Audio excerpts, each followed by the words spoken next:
live? Alright, there we go. Yo! I still got I still got him crying over my success. Bro, this same dude's been crying over my success for like a year now. Back when I only had 2 ounces of gold total, he was crying over my success. And now that I got 11 ounces of gold, well, 11 and a half, because I got the 2 quarter ounces. Now that I got 11 and a half ounces of gold, he's still crying over my success. God damn, he's a loser. I think this guy's like 35, 36 years old, crying about someone half his age more successful than them. Damn, bro. Couldn't be me. When I'm 35, I'm gonna be in a massive house with a hot ass bitch. I'm not gonna be worrying about some kid on YouTube. But then again, this guy's a loser in his fucking trailer with a ugly ass girl. She's ugly as fuck. Alright, let's get this started. Hopefully I don't get any more errors. There we go. So, the problem with this game is that it's only in 30 FPS. And the people on the website don't don't give any suggestions on how to get it past 30 FPS.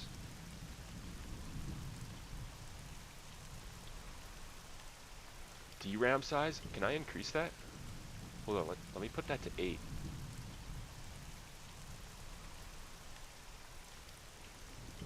Yeah, that works. Yeah, see, it's in 30 FPS. It doesn't look terrible, but you can tell it doesn't look as smooth as 60. So the big guys, those ones are level 9. I'll try to take on a level 7. There's level 6 over there. Let's try to take on a level 7. Oh yeah, I'm trying to build up this new class. I might not be able to beat this.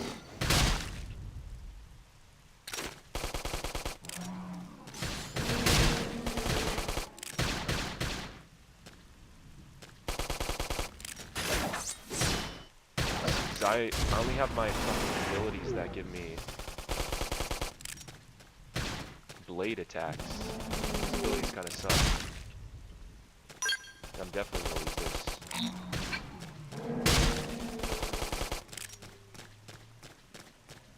This class kind of sucks. I don't know why I'm trying to upgrade this class, because it's not even good in the first place. That's the problem, is I'm trying to increase the classes, but they all kind of suck except the first one. But I have the first one maxed out. So I want to upgrade the other classes, but the other classes suck. So what am I supposed to do? Just stay with the first one the entire game? Like, look at this. I'm trying to upgrade this Commando class, but it's terrible.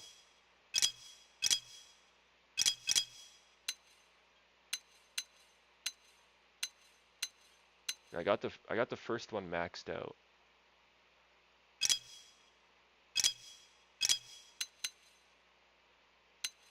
The thing about it is once you get past the first one, I think the other ones get better.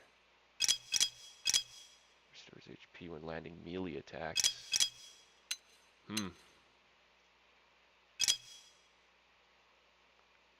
Plus restores HP? Yeah, I don't know.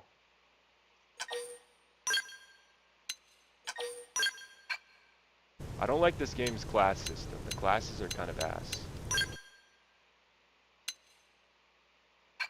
Because you'd think the classes that come after the first one would be better, but they're all worse. Arts. Let me reset these. Because I really don't like this class.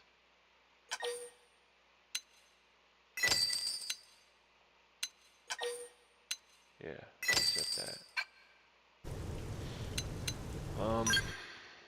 I kind of just want to go with the first one, because it's the best one. But then I'm not going to get any experience.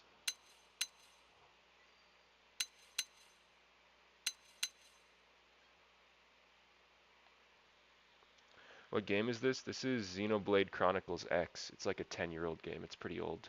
What's up, Swordman Rin? Yeah, I guess I'll go with Enforcer class. The problem with Enforcer class is I only have a common ray gun. I haven't got any other ray guns for this class. And I actually... Look how big the fucking ray gun is.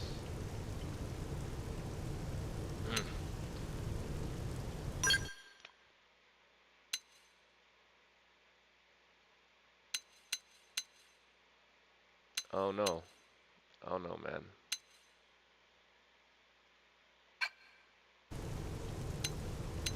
See, why does it say it wants me to look at skills? I'm looking at skills, but oh, it wants me to unlock one? No, see, it's not letting me unlock any of them. What does it want me to do?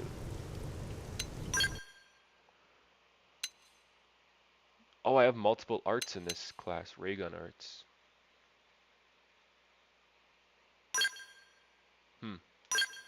Alright, I'll try upgrading the ray gun class. Hopefully this one's better. That commando class is terrible. At least the first one is. Like, it's atrocious. So that one gets my armor up. That one's useful. Wait, no, this looks like the exact same as the first class. I don't know.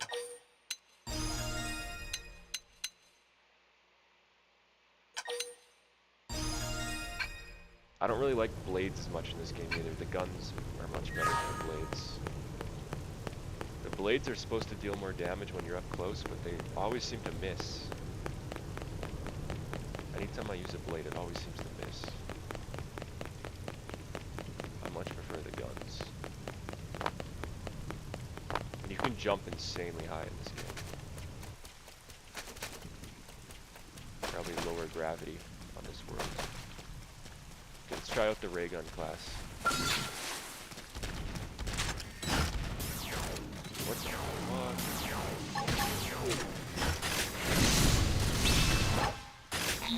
So weird. Oops, I just realized something. I think I have my audio on full. Yeah, that's from the last stream I did. I had my audio on full. Oops. Probably too loud.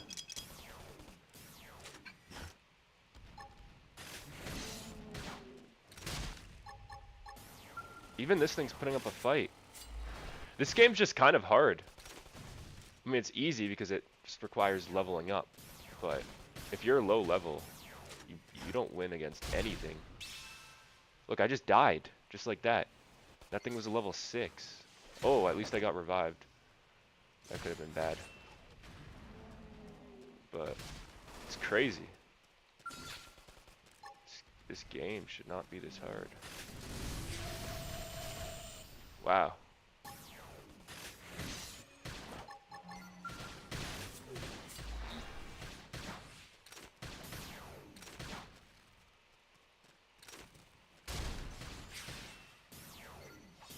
He just gets up just like that. Long time, huh? Oh yeah, what's up, Hank? Yeah, it's been a while, bro. Good morning from Lakeland, Florida. Lakeland, Florida, nice. That's a nice area. It's nice and warm there, I imagine. It's 4:21 a.m. here. I think in America, like Florida, it's an hour ahead. So it's probably like 5:21 a.m. there. Still really early. I use TV. I play PC now, so yeah, I don't use my tablet to comment or watch vids. Oh yeah, okay. You were using your tablet before? Hold on, where should I put the live chat? Because this kind of blocks the HP area. Oh no. Good spot for live chat. I guess I could just make it smaller. But if I make it smaller, you can't really read it.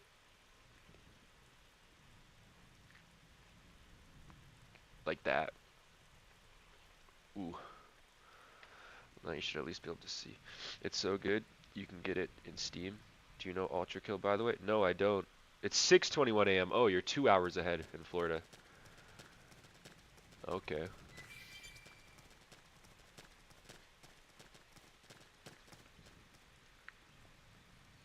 Why does YouTube say we have 1 viewer, and then there's like 2 people talking in chat? That's weird.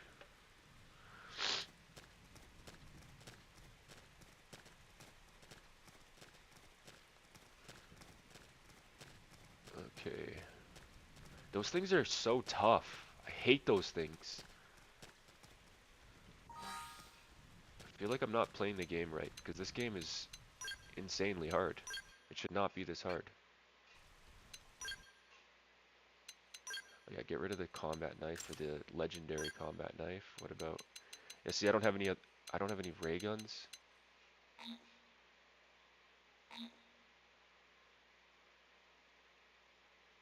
I don't have any ray guns.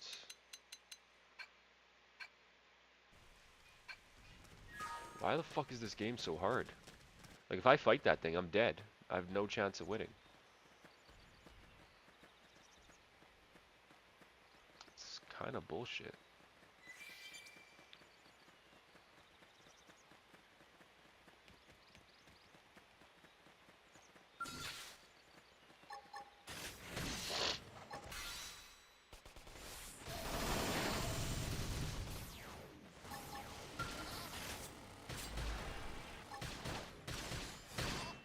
These things are easy.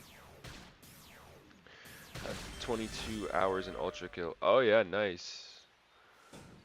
I mean, if you really like it, you'll probably put more hours in, because I got thousands of hours into some games.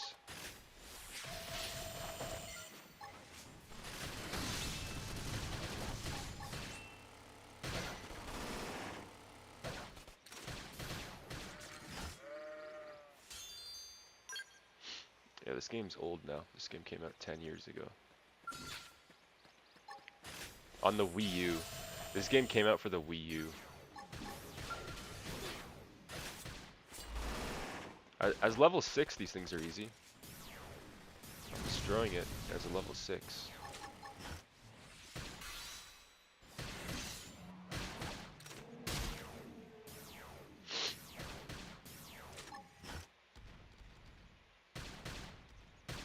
Shoot it.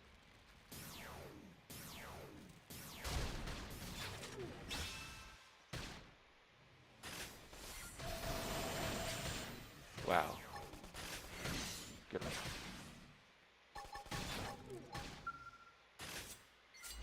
Oh, that was pretty easy, actually.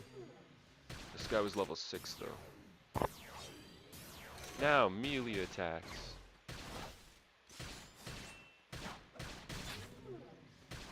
Yes, none of my melee attacks land. You gotta get up close and personal if you want the melee attacks to land. Alright, I'll try taking on a level 7 one of these, but for some reason these things are really tough. They shouldn't be. Okay, so first I'm gonna use this. And I'll use that. I'll increase my defense. Once the time's right, I start increasing my health. Oh, we can win this. It was just that commando class that really sucked. See, with the ray gun class, I'm destroying this thing.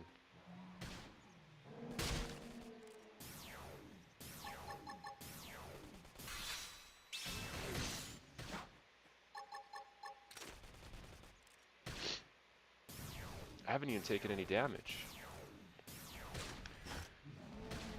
It's a single player FPS shooter and where you're a machine called V1.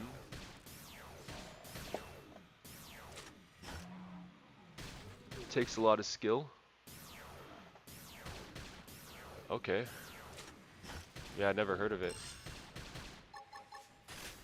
Oh, that's death. Yeah, got him. Oh, Lynn got a class rank up, but I didn't yet. I need to get a class rank up. This ray gun class is pretty decent. I like it.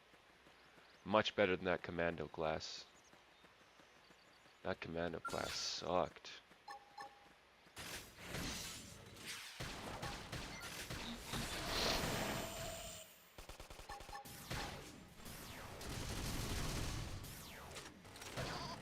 Get him. Get him, get him. Get him again.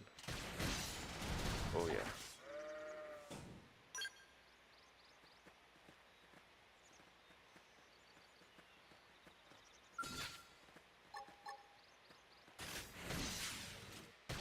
Yeah, for a 10-year-old game, the graphics aren't completely terrible.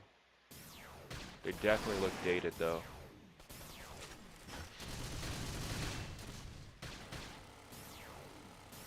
This came out on the Wii U. I think the Wii U was less powerful than the Nintendo Switch, and even the Nintendo Switch is pretty weak. But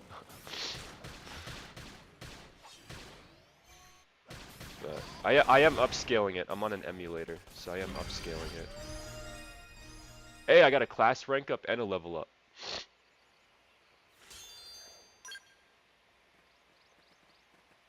Wait, so if I got a class rank up, that allows me to go in here.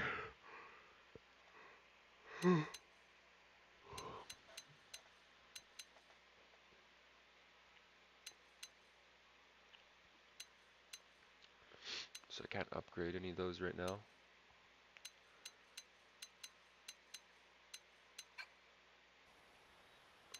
Skills.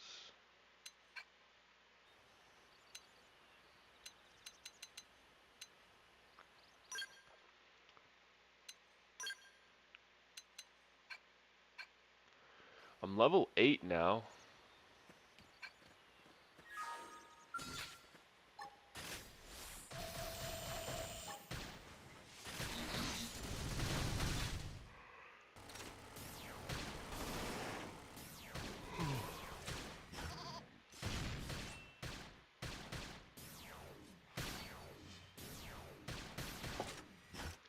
There's like 5 weapon types, which each one has a normal.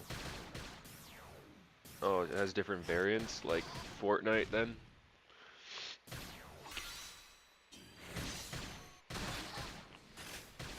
Get him. Yeah. Got him. Is there any loot drops around here? Sometimes there'll be some loot drops. I don't see one. No, I guess not. Oh, look at those sleeping things. They look strong. I don't want to fight those. I don't know what level they are, but I don't want to fight them either way.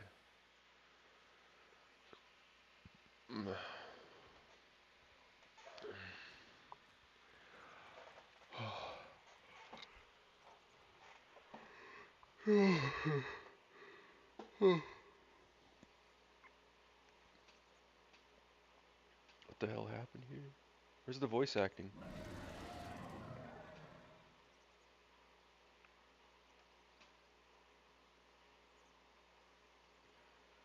What? You don't think that one... Oh, those things are dead? Where's the voice acting? This is bad.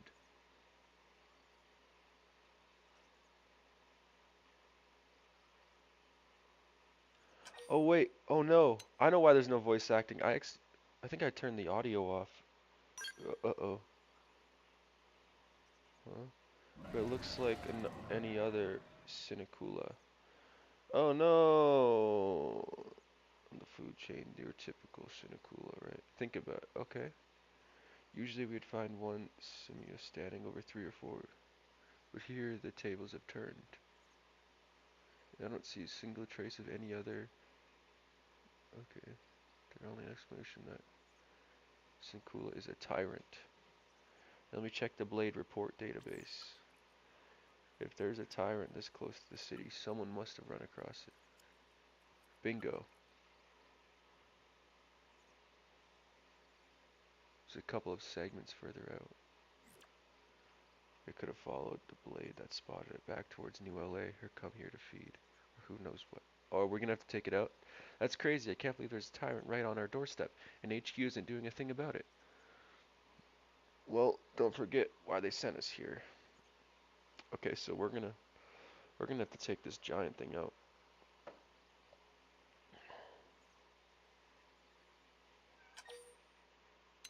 Yeah, let's attack it. Whoa, whoa, whoa there, rookie. We're talking about a tyrant here. Do you even understand what that means? We should probably explain. Tyrant in our term for any indigenous life form that falls outside of our usual threat. In other words, they're too powerful for us to even measure how dangerous they would be to take on. And too powerful doesn't always just mean physically strong. If a creature has even a single, especially nasty trait, it's classified as a tyrant. Even some of Blade's very best teams have come back with serious injuries after running into a tyrant in the field. If they come back at all. Okay, I gotta make sure to turn the voice acting back on. Suggest the three of you can handle it. I don't know if we can handle it. Well, alright. Oh, see you later, Hank.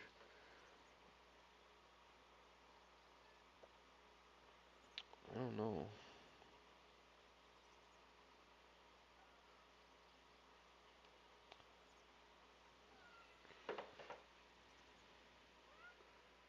Stop, Aslan! Aslan! Aslan! Aslan! Aslan! Aslan! Aslan! Aslan!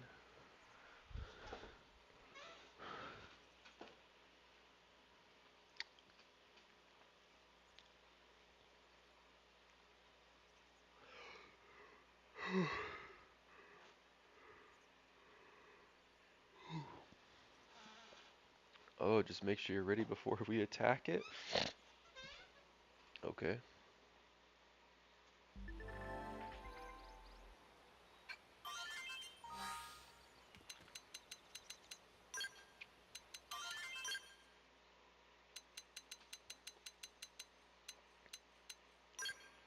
And I turned all of that off. Not bad.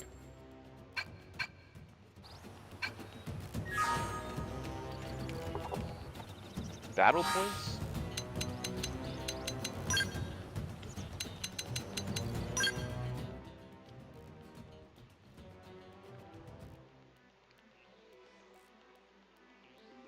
Hmm.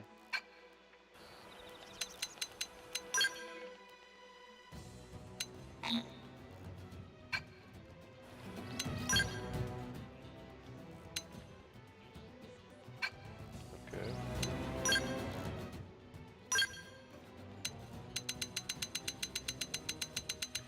Well, fashion gear doesn't matter too much.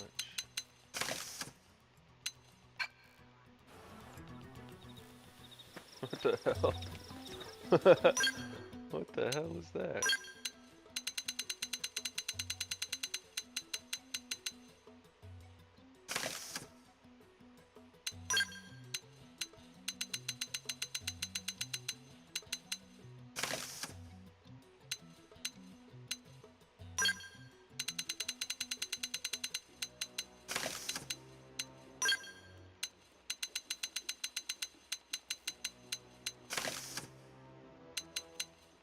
Okay.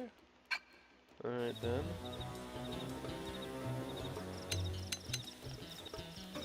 Am I strong enough to fight it?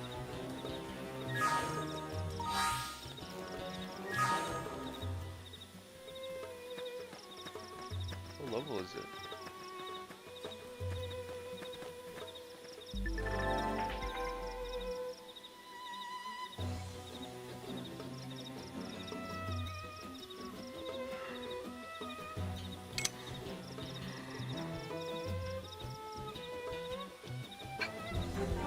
How is this even remotely fair? Speed run! Going all out! Watch me let them shine! Drum armor! Fire carnival! This guy's easier than I thought he would be. Scream edge!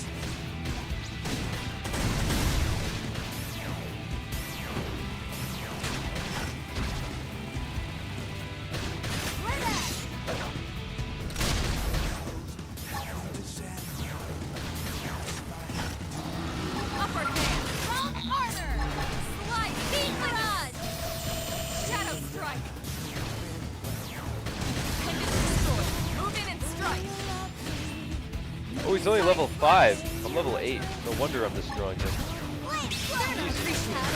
for the fire! Fire carnival! Slide nice! Big, Move but in he's and do not some strong. Okay, he's doing some damage. Upper hand. Strong armor.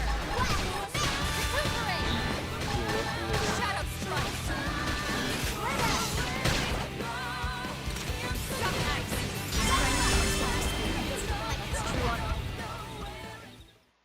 Got him. We are awesome! Nice work, Lynn. You fought well. You did too. Now let's get down to business and install that data probe. If we stay here for long, there's no telling what other playmates might show up. This beam of light indicates a frontier nav site. It marks the ideal spot to bury the probe. Alright.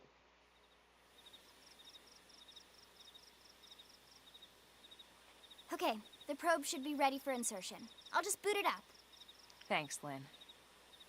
The top half of the cylinder contains the probe itself.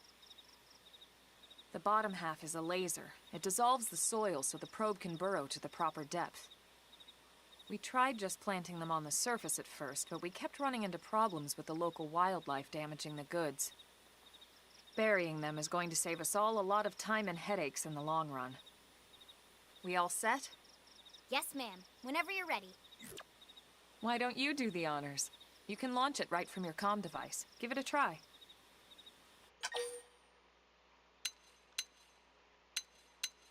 Alright. Let's launch it then.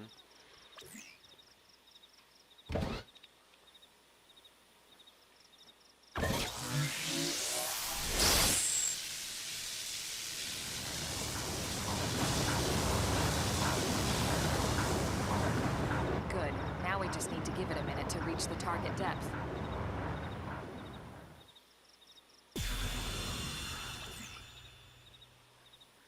And installation complete. We are now online with a solid connection to Frontier Nav. Excellent. See? At the end of the day, there's really not much to it. The hardest part was calculating the ideal probe locations. We need them spread out evenly to maximize data collection. Yep, planting probes is easy. And the more we plant, the more likely we are to find missing crew. So anytime you see a probe site, there's no excuse not to plant that sucker. Okay. That'll do it for your training. Let's head back to the barracks and report to Secretary Nagi.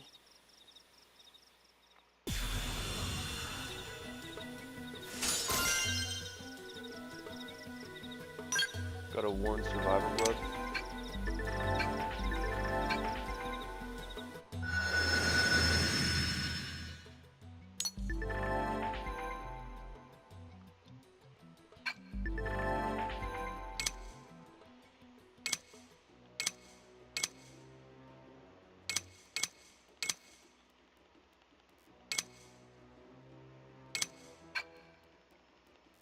So we need to occupy all the segments. There's a lot of them.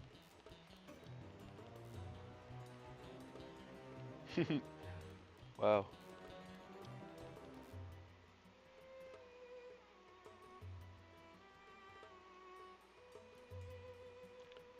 So all we know about this world so far is just this small island.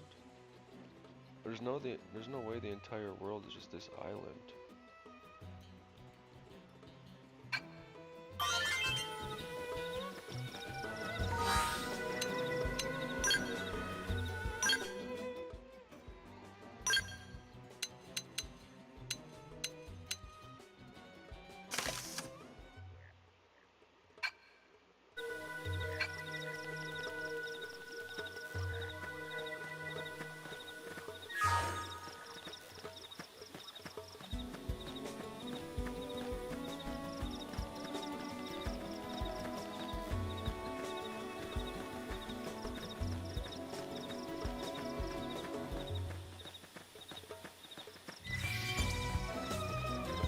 Oh, what's that thing?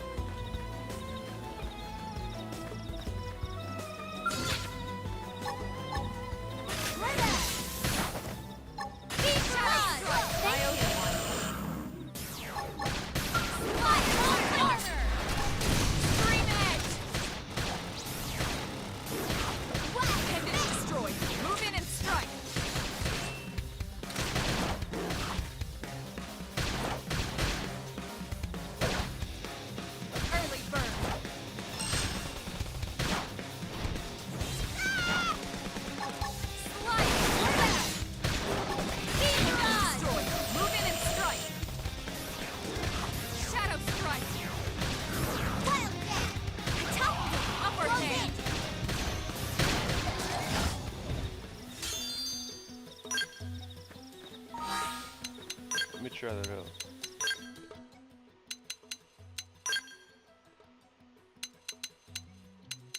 I don't have any left arm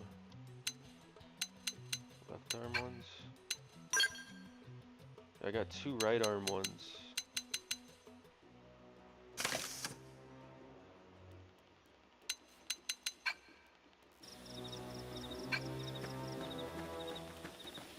All right.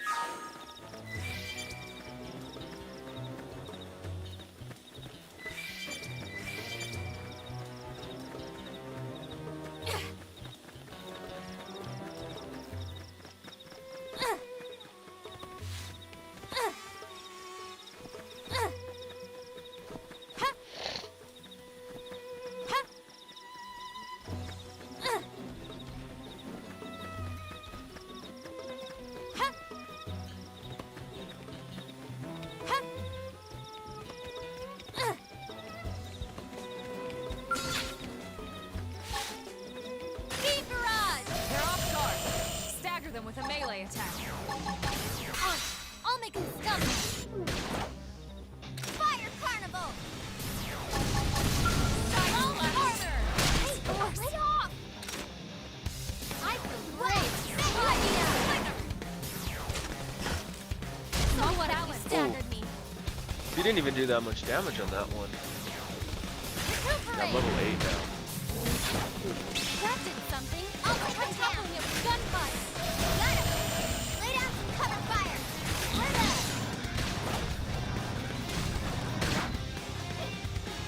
We got him. Destroy. Move in and strike.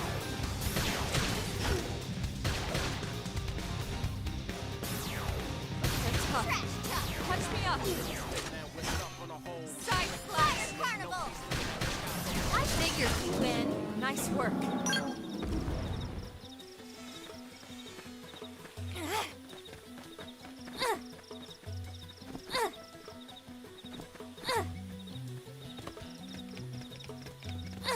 Level 23 up there.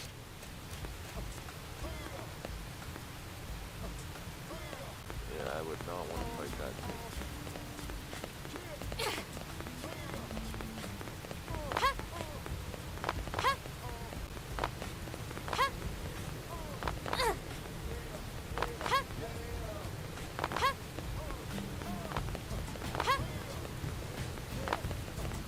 Hey.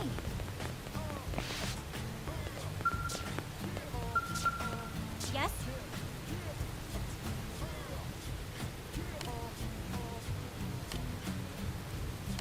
The town helper.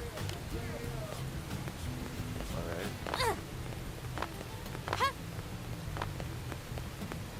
Great.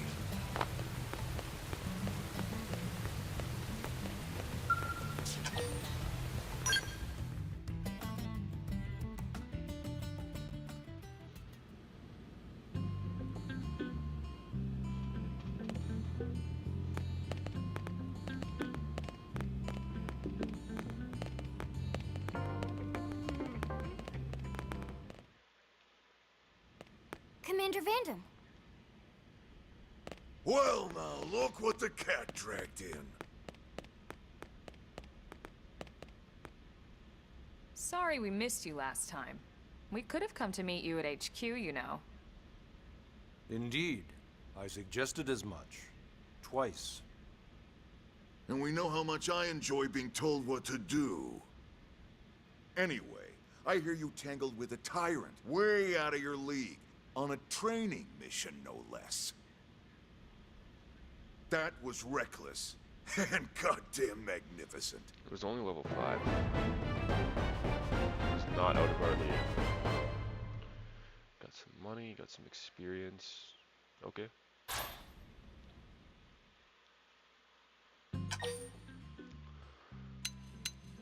Yes, save. Confirm. Confirm. Confirm.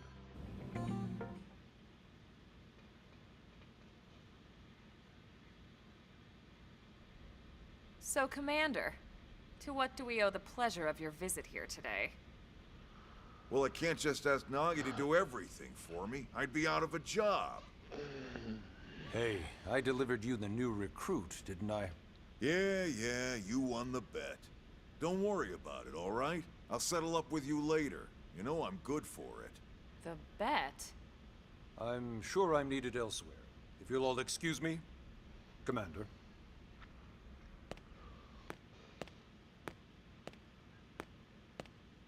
Well, that wasn't obvious at all. Look at you two. I swear, you're like two children excited about a new toy. Look who's talking. I don't recall ever seeing you file a request to personally train a rescue before. Is that so odd? It is before we'd even asked her to become a blade, little Miss Stick in the Rear. Usually I ask when I don't get your slang expressions, but something tells me to just let that one go. Enough about that. Where are your manners, anyway? I still haven't been introduced to our new recruit here. Commander Vandam is Blade's top officer. In a past life, I was chief engineer on the White Whale. Same idea, basically. Someone has a problem, I fix it. You follow? Huh. Not much for conversation, are you? So you still haven't told us why you're here. From the look of things, I'm guessing this isn't a social call. You don't think? No. So let's cut the crap and get down to business. Ha! Sounds like you're learning my expressions just fine, Elma. Anyway, first we need Chatty Cathy here to choose a division and pull an assignment. Ask about the assignment. Whoa there, Itchy Trigger. I know you're just chafing at the bit to run out there and grab the world by its tail, but you need to choose a division first. Once that's all hashed out, we can get into detail about what your first assignment's gonna be. Pretty much everyone in New LA works for Blade, in one of several different fields. Helping to explore Mira, or to maintain order in the city, or, well, you remember Nagi's speech, right? There are 8 different fields in all, and each one has its own branch within Blade. Officially, they're called divisions. Naturally, you'll want to choose one that best suits your personality and your talents. Let's start with the Pathfinders. Pathfinder's #1 responsibility is planting data probes, like you did on your training mission. It may not be the sexiest job, but important? You bet your ass it's important. We've only been on Mira 2 months. We don't know jack about this place. The more probes we install, the faster we can get our bearings here and give ourselves a fighting chance. We've already detailed how important it is we expand the Frontier Nav network ASAP. So, for the time being, I'll just remind you of the highlights. It helps us keep Blade safe. It helps us keep the city safe. And most important of all, it's the key to locating the missing parts of the Lifehold and recovering the rest of the human race. Okay, next up, Interceptors. You met Akeloff and Evans, right? Irina and Gwen, this is their division. Okay. Interceptors have one main duty. Protect New LA and everyone in it from the wildlife here on Mira. Sure. Right now, this is probably our busiest division. Interceptors ride shotgun for the research eggheads. They escort VIPs around, and they help any other idiots who get caught out there with their pants down. Next are the Harriers. Remember Doug Barrett, the Skell pilot conducting the test flight with Lynn? Not really. He's part of the Harriers. If you think of the Interceptors as defense, Harriers would be New LA's offense. Okay. They specialize in preemptive strikes on clear and obvious threats. Alright. Only on clear and obvious threats. They're not meant to go out and just blast any indigent that moves. And you got your Reclaimers. These guys are in charge of finding the other pieces of the White Whale. Among other things, that is. Including anything of ours left behind after a battle. Skell debris, weapons, personal effects. It can get a bit morbid, frankly, but it's gotta be done. Sure. Until we're up and running here on Mira and have this place completely figured out. Everything we brought from Earth needs to be treated like it's irreplaceable. Also, the search for the Lifehold. That's mostly on the Reclaimers. Next, curators. Curators are the first to scout ahead to unexplored territory, bringing back whatever samples they can get their hands on. Fruits, bugs, sticks and stones. I'll do it all. You I name don't care. it. It's not all picking berries, though. Being a curator also means being the first to encounter unknown indigens. Okay. Next? All right, prospectors. Prospectors do, well, prospecting. They poke True. around looking for minerals, resources, and whatnot. Things we need for everyday life here. We packed all the essentials we could on the White Whale, but that won't last forever. We need to be able to replenish our water and fuel if we want to survive. All right. And sooner or later, we're gonna have to figure out how to replace things from scratch. From the socket on a Skell's knee joint, right down to the frying pan in Lynn's kitchen. Without these guys busting their butts, we'd have no future to speak of. Next up, outfitters. All of our ground gear and Skell weaponry is developed in conjunction with private arms manufacturers, or AMs. Outfitters are Blade's way of supporting these AMs. They'll seek out anything that might inspire new weapon ideas, and even assist with testing new prototypes. Oh. Finally, the mediators. These are the folks who keep everything hunky-dory with John and Joan Q public. Any problems a civvy has, they come to mediators. Fight with your neighbor? Mediators. Lost cat? Mediators. Like the police then. It's not a division for everyone. You need to be a jack of all trades, and a people person. Someone with my charming personality? Probably not the best mediator. But if you got what it takes, it's a clutch role, keeping things cool on the home front. All right, so I think that's all 8 divisions. Any idea which one you'd like to join? Don't fret about it too much. Whichever you choose, you still have a lot of freedom in how you operate. Do not fret, Mediators my can brother. still get out there and mix it up, hunt indigens, whatever. And if a Harrier wants to take a break and settle an argument, that's their prerogative too. Okay. To be honest, even though it's sort of frowned upon, you can actually change your division whenever you like. So there's really no reason to stress about this. All right, you ready to choose? Shit. I don't know. Sure. Yeah, and? We're on pins and needles here. Wait, what's my division gonna be? Oh, yeah, I actually do get to pick. That's interesting. The Pathfinder's main task is to place data probes that expand Blaze.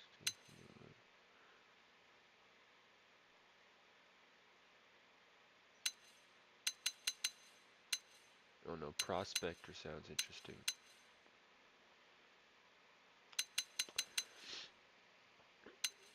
I think Interceptors would be the most fun.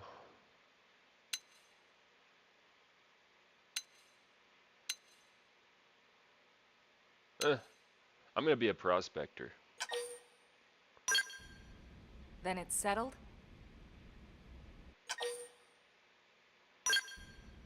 All right. Thank God that's over. By the power invested in me, yada yada, you're officially a Blade. Congrats, and welcome. I know you're gonna do great.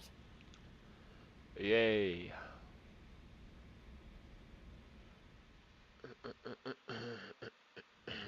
Now for the job. Let's get down to brass tacks. Nelson's team has gone missing. Last contact we had, they were installing a data probe out in eastern Primordia. Then, nothing. Nelson. Pathfinders, right? Are we talking indigens here or what? Your guess is as good as mine, but they did have a Skell with them. You'd think they could hold their own, or at least run away. All right, we're on it. We'll head to their last known location and go from there. Report whatever you find ASAP. Of course. Let's move out. Roger that.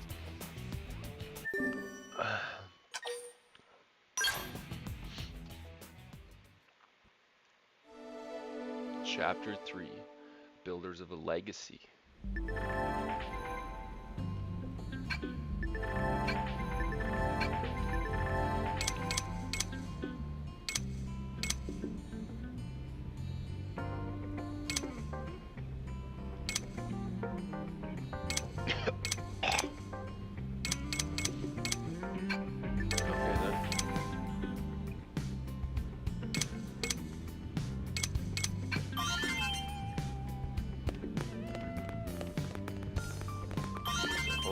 Going on the screen here.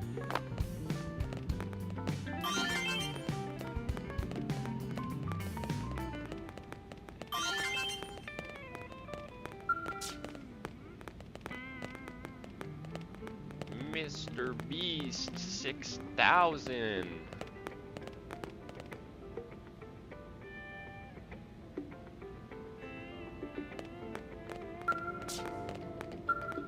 What's this? What are these?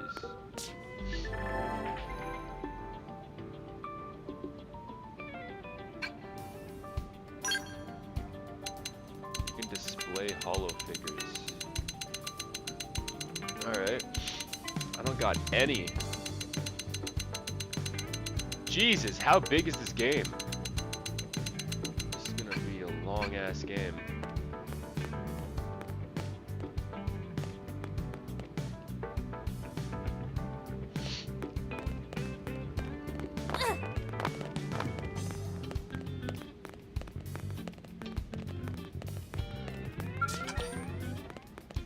Yes.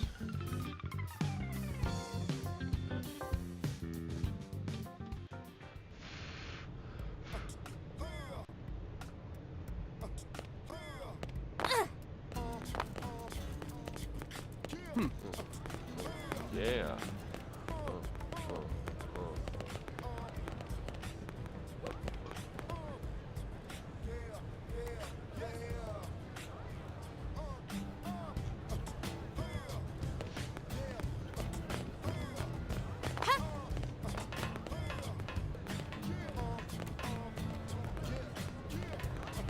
An armored vehicle. Okay, so where should I go? The main story is that way. Do I want to continue with the main story? Or do some side quests?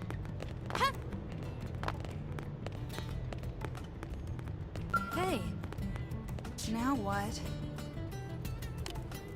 Sorry to bother you, but I know you're terribly busy. But is there any way you might help with a rather urgent request? I promise I won't take much of your time. Heck, I don't have much of my own to spend taking up yours. Sorry, getting off track. Anyway, I know I should be running this request through official channels and all that, so I'm sorry. But there's just no time. I'm desperate at this point. And I'll literally take any help I can get, or not to say good as anybody. You're great. Ha ha ha. Look, I know I must sound completely bonkers, but just hear me out, okay? That's all I ask. Sure. Really, you're going to listen to me? Oh man, what are the odds? The first person I asked to help me out, huh? Like 9 to 1.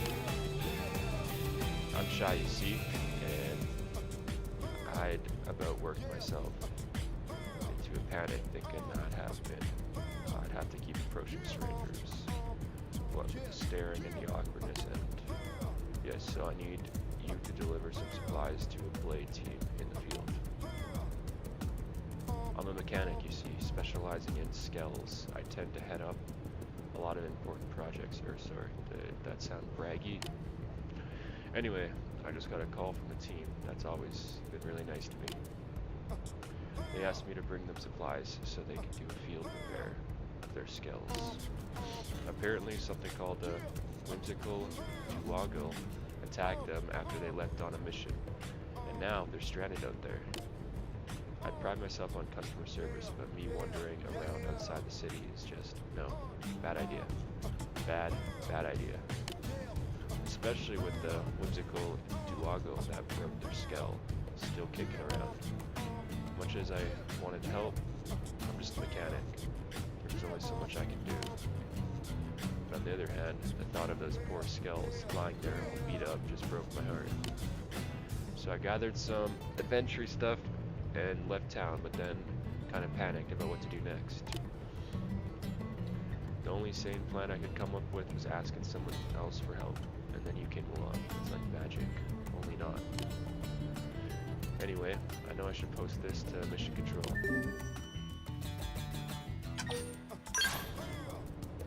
But I don't have time for rules, man. I can't just stand around filing out paperwork and cutting red tape or whatever. Oh, and I'll pay, of course. Rather, the leader of the team, you'd be resting the will, or I hope. At any rate, they're really in trouble, so if you could get those supplies to them, I'd really appreciate it. Okay, I guess we'll do that. Armory Alley. Let me see what I can buy. I got a lot of money. I haven't got buying anything yet.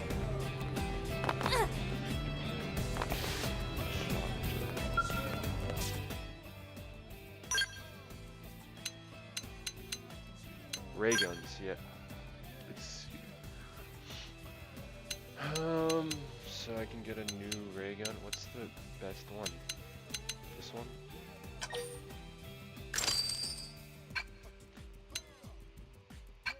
Purchased and equipped.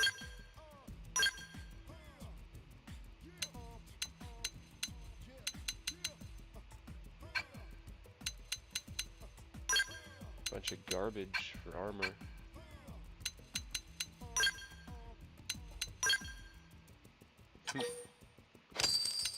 Oh, I got a bunch of trash I need to sell.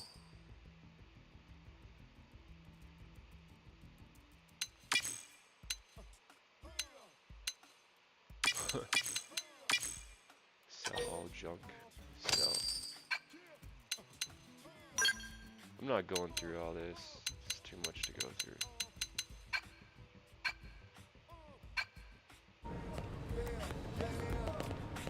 Hey!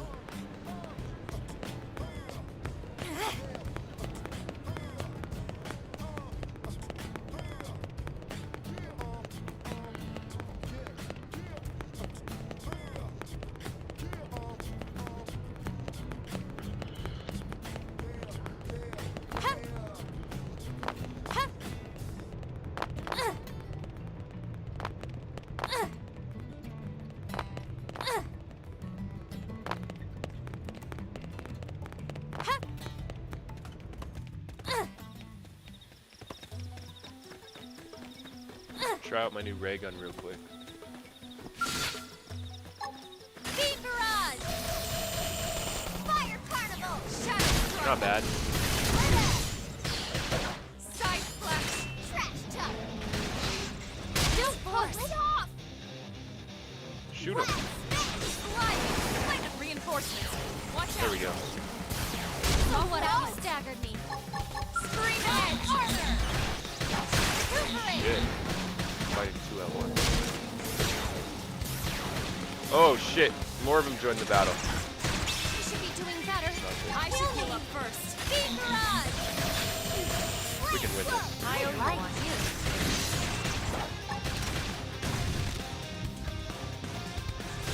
Shoot him. Pendant destroyer. Move in and strike. Shadow strike! Trash tug! Shadow armor! Wax! Yes! Weaken him and lay it! Fire carnival! Side splash. Almost down, but not out. Stop it! Speed barrage! Somewhat pendant Ooh. destroyed. Move in and Hit strike. harder! That guy's down. Scream edge. Must Everyone's safe. Level 9. Roger. They won't get a moment's rest. Now, my turn. Nice. Move in and do some damage.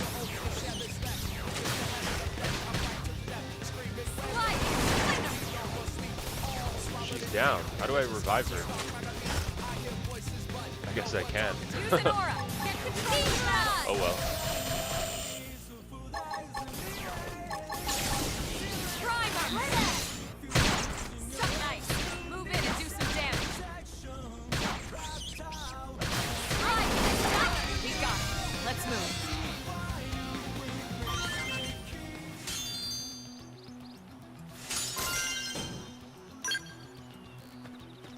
Affinity update. She's got a heart for me.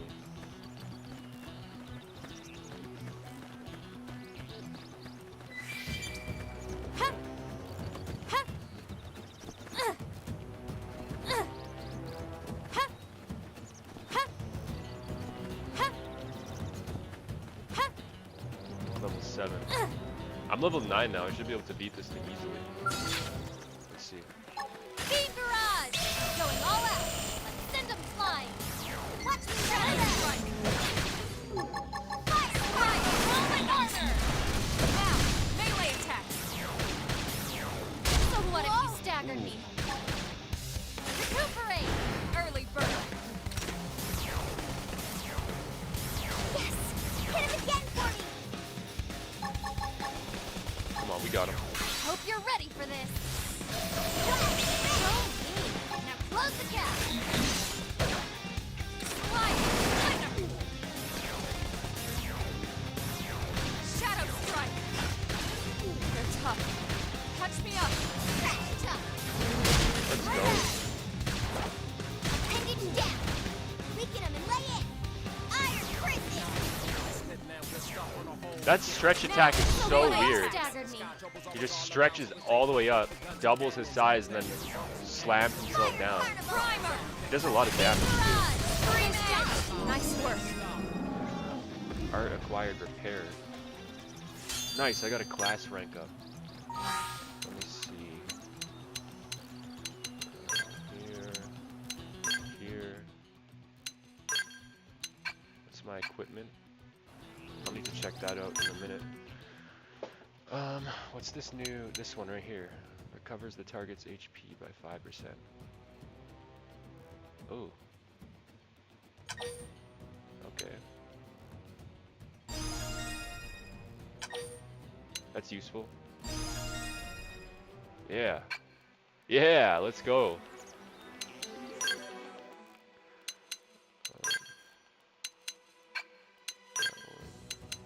That one. Now I got almost all legendary. Or unique. Oh, there's usually yellow is the rarest. I guess there's 2 after yellow. So that's not the rarest armor. That makes sense though. I'm still at the start of the game, so I don't know why. I thought I had the rarest armor. Usually in most video games, yellow is the rarest.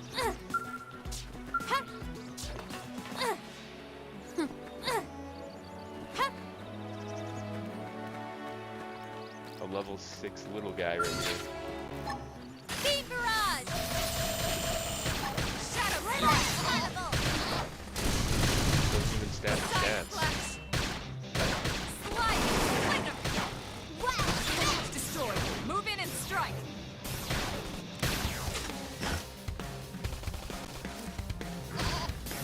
Come on, get him.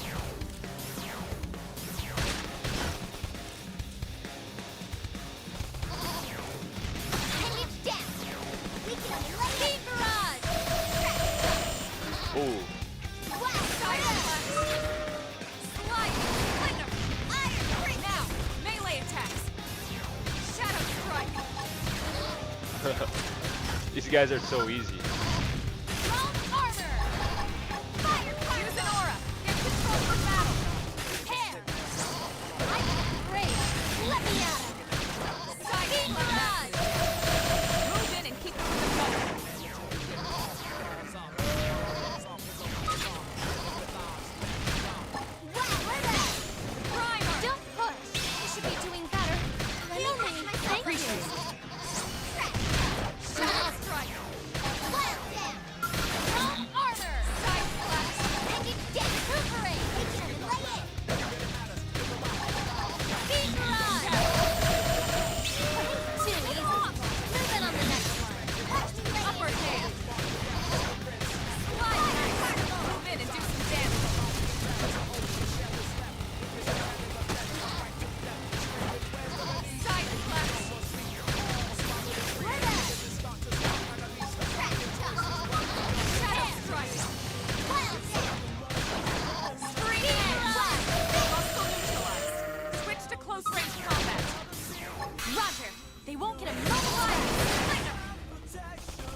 These are fighting each other? Or no, they're eating.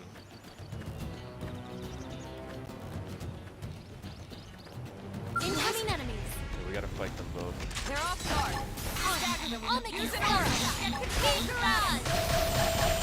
Shadow strike. Armor. Give me that, give me that, give me that. Side Yep. slash. Heal up. That's the Move in and keep the rhythm going. Hope you're ready for this. We're good.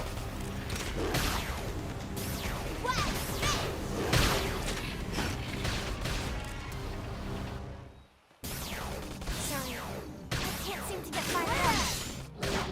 Big garage. Chrome armor. Trash chuck. Sliding. Flinger. Repair. Shadow I'm strike. already at full health. Appendage destroyed. Move in and strike. Got him. Side slash. Cover fire. Upper hand. Fire carnival. Hit him again for me. Hope you're What the ready fuck for is that this. thing doing? I don't want to fight that. Flame cloak. Oh Thank shit. you. Nice. Move Fuck in that and deal thing. some damage. That thing's jumping the fight. Trash I'll- chuck. Side slash. I'm getting the fuck out of there. Sorry. Shadow You strike. guys, take it from me. What's going on with that thing? Just walking Upper around? hand. Alright, it's not jumping in the battle. Slide nice. Move in and do some damage. Big garage. Use an aura. Get control of the battle. Repair. Recuperate. Primer. Yes. Now melee attack. Suck nice. Move in and do some damage. Shadow strike. Big garage. Go me. Load the cat. Figures we win. We got it. Let's move. That Lynn girl leveled up.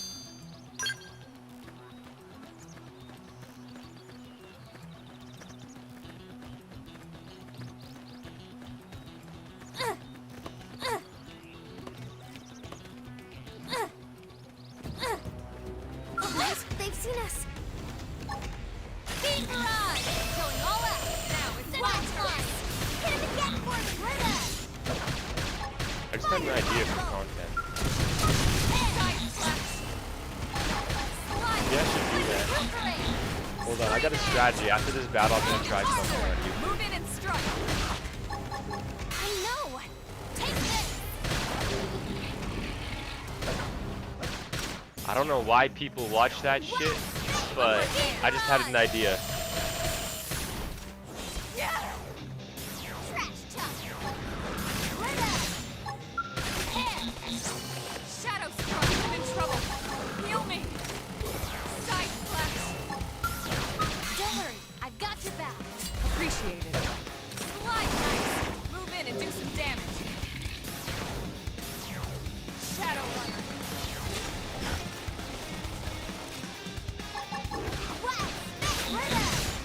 Go me. I figured we'd win. Let's keep it up. Okay, if there's no enemies around here, I just had an idea for YouTube. Hold on. Oh shit, I don't know what that guy's gonna do.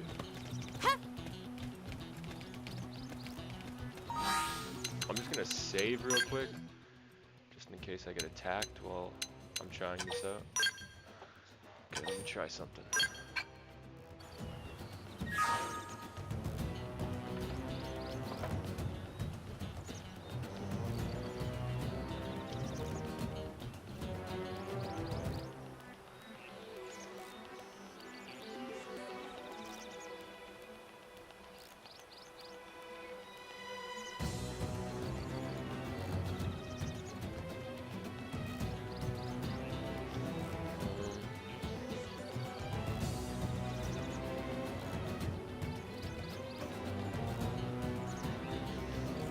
God, chill with the ads, YouTubers. Just insane.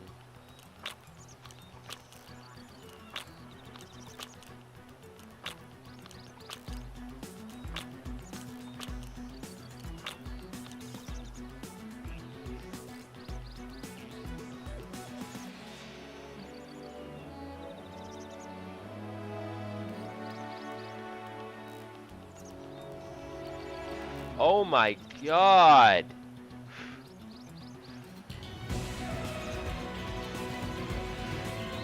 Oh my god, YouTube.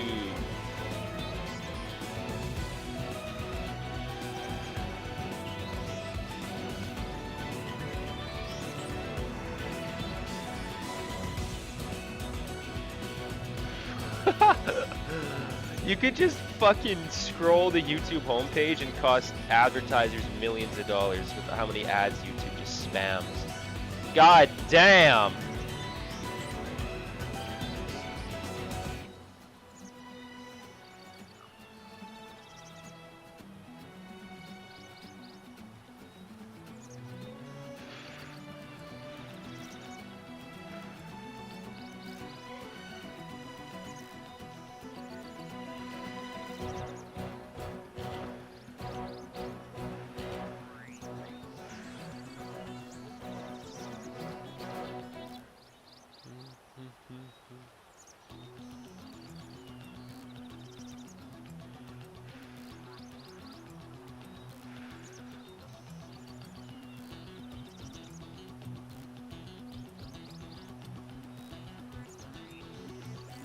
Oh, and then they just stop with the ads? Why do they spam the ads and then just stop with them? They're like, we cost them enough money. That's enough spam. Okay, give me a fucking, whatever it's called.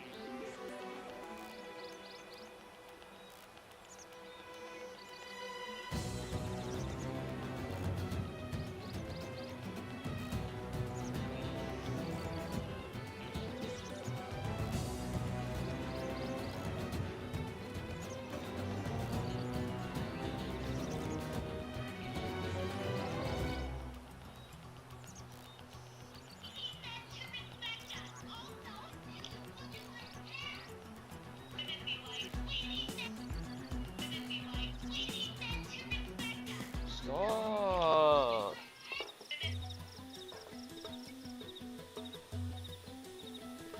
That's not true. That's offensive to me. Alright, I'm just gonna fucking spam a shit ton of these videos.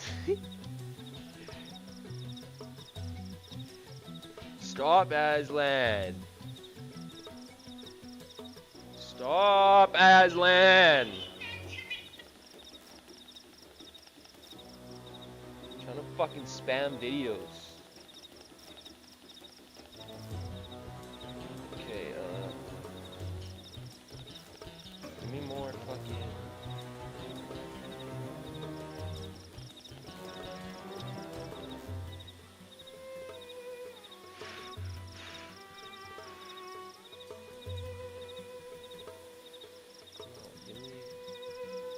Give me more YouTube shorts. I need to spam these fucking things.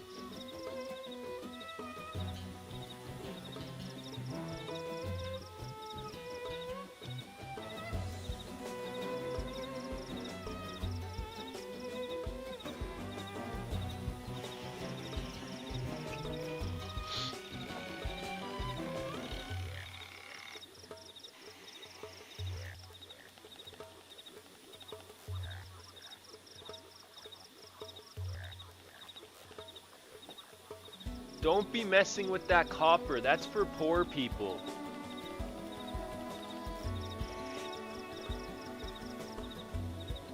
Alright, on to the next one. I'm just gonna spam these. This is the new strategy, okay?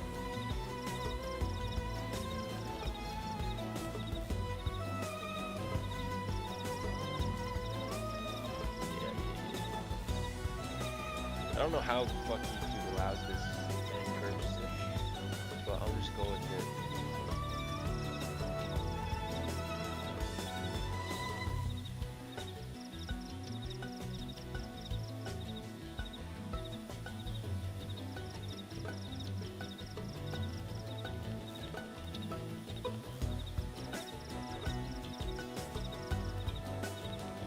Oh yeah, Aslan, they're spamming more ads, Aslan.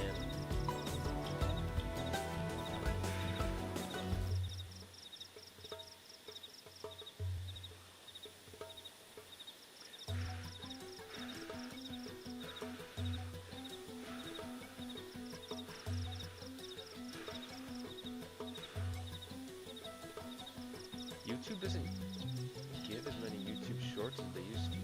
They don't promote YouTube shorts as much anymore. I don't have any YouTube shorts on my homepage. What is going on?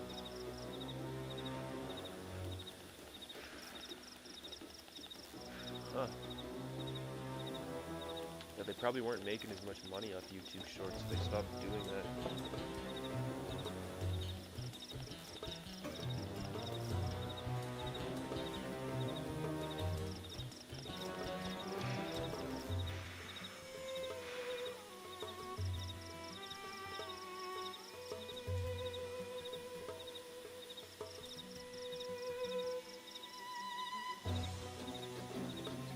Maybe I should just go with those 2 YouTube shorts, because I can't even find any.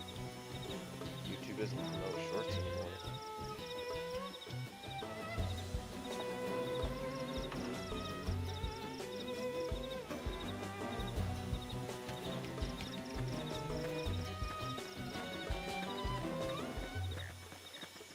They just don't do it. They just don't want to do it anymore.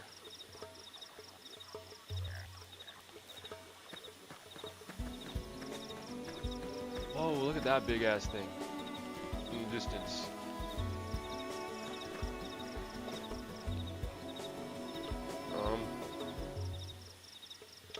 My shit's getting too hot.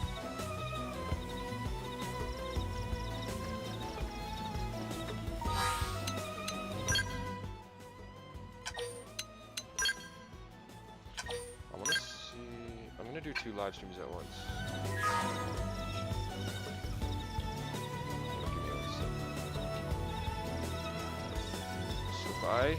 If I unplug this, what's gonna happen?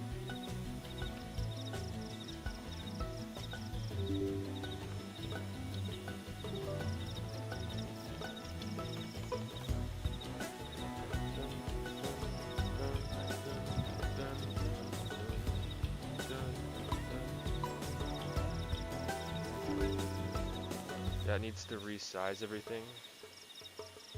So it just resized everything.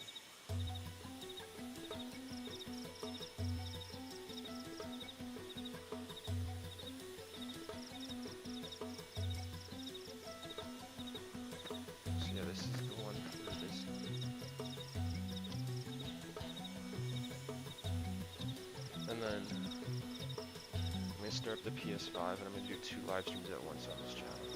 I just gotta make sure I don't drop any frames. Like I'm dropping frames right now. That's not good. You don't want to see that.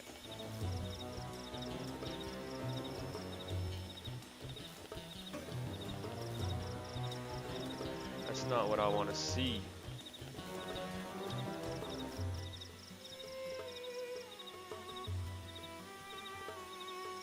Things at 55%.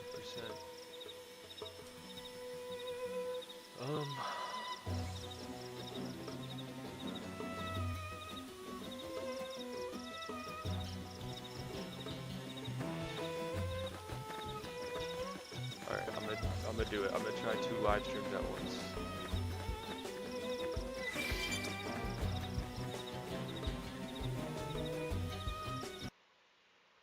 No one is out here doing it the way I do it.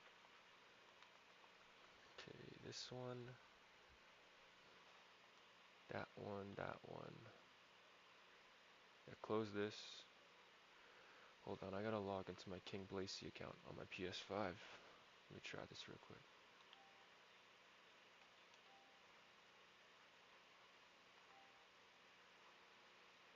This might really destroy my router.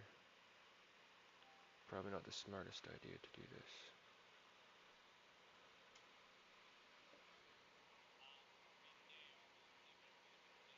Okay.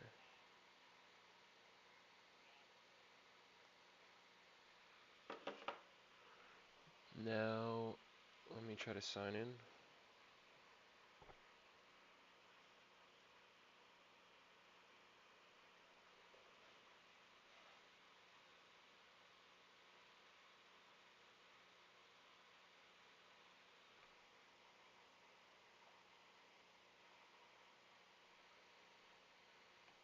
So it feels like every day that we keep getting worse and worse news under Trump and Musk, but we have some good news. And what is that?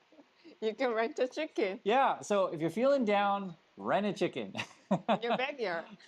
For real. Actually, I didn't even know this was a thing. I guess it's like $100 a month to rent a chicken. Yeah, Uh, 100 for 6 months? I don't know. Yeah, it's $100 a month, and then maybe you maybe have to do Yeah, it for yeah. 6 months or something like that. Basically, Easter's coming up, and there's an egg shortage in USA. I was seeing And there is a what's bird that? flu. Yep, there's a bird flu. That's part of the egg shortage. And I think European they reject the more, Oh. it's not gonna, the export their eggs to America. Yeah, because Trump's not making any friends in Europe, and they're just like, fine, you don't get our eggs. So, so I guess the USA is getting eggs from Turkey, Korea, or you could just simply what? I don't know. Rent a chicken. Rent a chicken from your backyard. We don't work for Rent a Chicken or anything like that. I just saw it. I think it's freaking hilarious. This is the crazy surreal world that we're in. What's going on right now, and this makes it really hard to talk about these things, is there's a lot of people just very unhappy with the system. And they feel like, okay, the only way to fix the system is just to destroy everything. So that's sort of the people who voted for You're not Trump and happy. Musk. I'm not happy, so you cannot be happy, so I'm gonna destroy all. Yeah, and we had a similar thing happen over the weekend to where, so Musk and his Doge, group, they're trying to get our data through Social Security, like our addresses, our incomes, our disability issues. The judge said, no data for you, right? But they're gonna listen? Who knows? So the person who's one of the Trump people in Social Security, he's like, well, if Doge can't have data, then none of us can have data. I'm going to turn the system off. So it was what you said, where like, Yeah, you know, can't have it. then- I can't have it, so you can't have it. yeah, then none of us will have it. Yeah. And that's, I don't know. There's a group of people like out there that just kind of want to burn everything down. It's strange to me.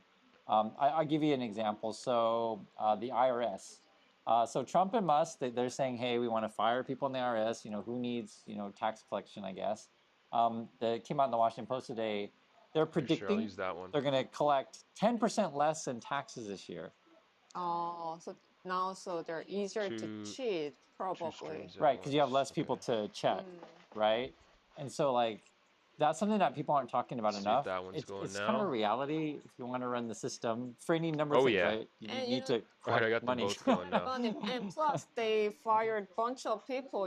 They get taxed from Let me get a thumbnail on it. Oh, right. People who's working. You're firing people so that you lose tax revenue that Yeah. way, and then people know that like there's not going to be enough, there tax we people to go. come collect it, so they're going to be like, oh, I'm going to cheat more this year.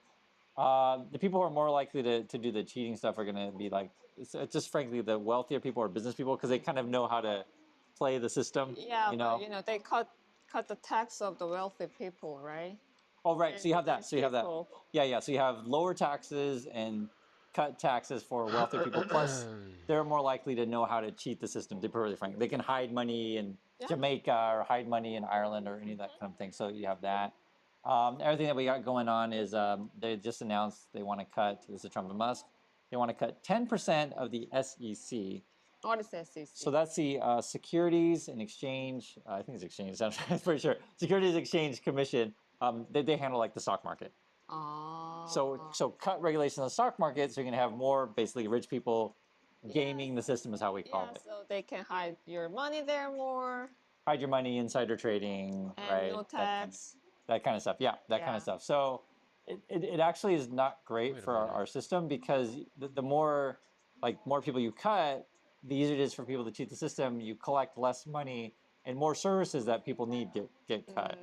You have to understand that we're all in this together. That goes Let down. me give you an example. So a lot of times people don't think about this, and this is where it gets complicated. So a city needs jobs, right? So let's say you live in, it doesn't matter, city A, okay? City A needs jobs, and they tell a company like Amazon, use the Amazon example, because there was a time, do you know The Bachelor, that show, The Bachelor? Yeah, I remember. And they always fight for the final rose, yeah, right? So the joke was Amazon was trying to search for a second headquarters, and all the cities were vying for the final rose, right? Yeah. And so what you do is you offer them like tax breaks, Sure. right? Come to my city, we'll no tax for you. We'll help We you build. build a road. Yeah. We build a school for you. All that kind of stuff. So the issue becomes, I just want you to understand how we're all connected. So yes, Amazon would give people jobs in the area, but shouldn't Amazon say also pay taxes to help pay for the new fire, to help pay for that school that you just said about? Because yes, the city could theoretically provide everything. Yeah, theoretically, but then you're giving way too much benefit to the business, right? So yes, they're giving jobs, but you have to understand there's a balance in this stuff, and this is where, like, our whole system. If you understand the American system, a lot of it, and you could argue since Reagan on, or I mean, it's gone on a long time, but a lot of it's driven by the stock market, right? Because people are all about pumping up profits for companies, then your stock goes up. And if it's all about profit, then suddenly you're looking for ways to benefit companies more and more and more. But this is where you get this system to where, like, Gotta do balance. yeah. So, one of the things I really dislike about USA, and it's not just USA, in many countries around the world, and I want to hear if you're watching from a different country, like your experience, but just too many Walmarts buying out all of the little stores. Yeah. Right? We have the same kind of thing here, right? We call that like gentrification. Well, it's a similar issue. It's a similar issue, It's a right? small town, and it gets popular with the small, independent shop. But later, then all the big company come. Right, and just buy up the whole block. Yeah. So here in Korea, we still have a lot of mom and pop stores, but it is difficult. During COVID, and it wasn't just Korea, but many countries around the world, many of the little stores struggled the most, right? And then the big stores even grew even more powerful. What's that? And now even bigger stores, they're struggle too. Oh yeah. So we talked about it before, guys. We have two big grocery store chains here in Korea. One is Emart. The other one is Home Plus. Yeah, and Home Plus is maybe. They start closing, and Foot Locker in Korea. Oh, that's right. That's right. Closed, and the Gap in Korea, they're closed this year. Oh, they did? No more Gap? So no more Gap. Okay. Yeah. And so actually there was an article earlier before, and we're talking about this because I want you to understand that it's not just happening in the USA, it's happening all around the world. And Trump is making it worse. And so you have this combination of, and let's just say this, we saw this kind of stuff in the 1930s Germany. When people start to struggle, they look for like a savior kind of figure or someone to blame. It depends how you want to phrase it. And so now we're seeing a rise of sort of like the Trump must, and then now it's like YouTube, podcaster sort of conspiracy theory kind of stuff. We saw a similar thing in Korea. Do you know about with the Yoon stuff? And Yoon stuff is the same as USA, who's supporting them. They're just spreading conspiracy stuff. Right. You're part of China, but what are you talking? You have no evidence that they just, whatever they want to say. Yeah, so basically, the Yoon party, if anyone says against Yoon, this is the Yoon party. You're not Korean, you're Chinese. Yeah, they'll say this kind of just weird crap like that with no evidence, and it's very similar to the Trump thing. Actually, it's kind of interesting. Talking about my last video, but I didn't tell you. So, do you remember there was the 3 planes that were sent to Venezuela? Oh yeah. And there's Venezuelans on this thing, and the judge said, hey, you got to turn around. Yeah, and they just kind of ignored it basically. So the judge actually talked to the lawyer and said, it's like really strong words. He's like, why did you sign this thing in the middle of the night? I think he said it in the dark. Why did you sign it in the dark? Maybe off hour, right? What's that? Off the working hour. Right. It was on a Friday. It was like Friday night, early Saturday morning. So why did you sign it in the dark, etc.? Did you not hear my order? Just turn around.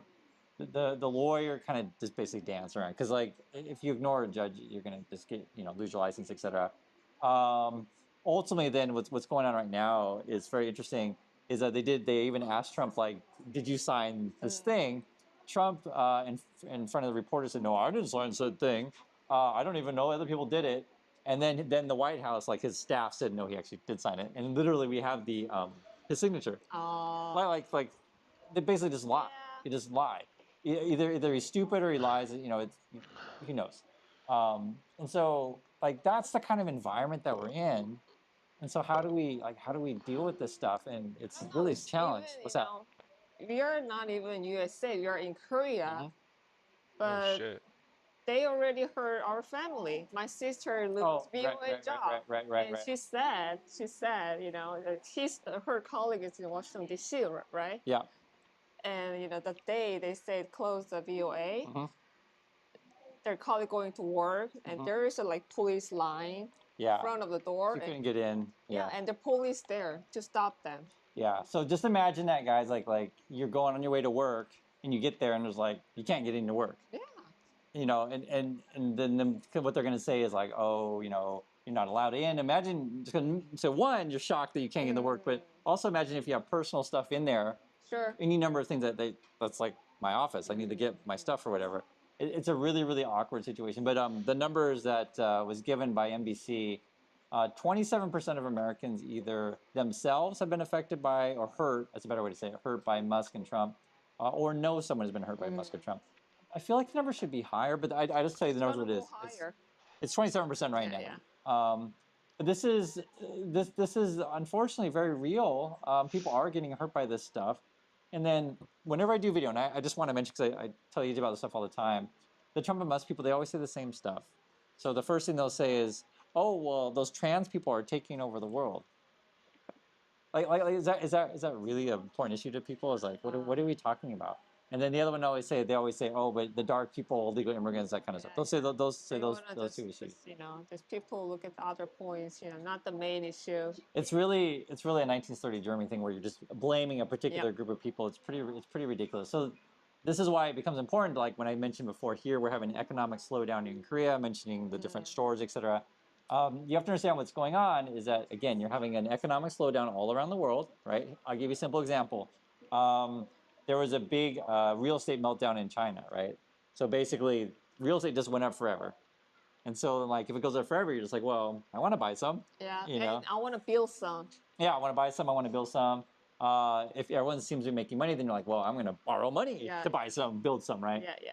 But there comes a point where you just build too much and there's no buyers anymore, right? That's a bubble. You still have your debt, a lot of debt. Yep. So they didn't finish a lot of their real estate. They got a half-built stuff. People ran away with money. You have all sorts of claims going on. I'm sure you get the idea. It's a bubble. So if Chinese people don't have any money, they don't have any money to buy your American products, right?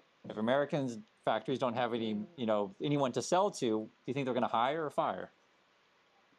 Easy fire. Right, but not everyone thinks about these things, Yeah. right? It should be obvious, but for many Americans, they never think that there's a world outside of America. Yeah. No, it's a real thing. People around, I know, I'm trying to be nice about it, but I'm saying, like, you have to understand how we're all connected, okay? Yeah, and you got fire, you don't have money, you don't buy products. Yep. Like before. And the cycle continues. Cycle that stops, either slowing down. Right. So what is happening right now, and this is where the real trick's going to be, once companies start reporting their earnings, that they're not making so much money so more, then rich people start to feel the pain. They're like, oh my God, my stocks are going down. Yeah. And so but it's not really hurting their, assets. It's hurting their assets. No, their assets are going down. Yeah, assets going down, but it's not like we cannot afford the food. Right. It's not like that. It's a regular people, they have to leave. Right. So they have to go get eggs, but eggs too much. Yeah, we can rent a chicken. Right? There's that. So what's so crazy about and you can see it by what they do.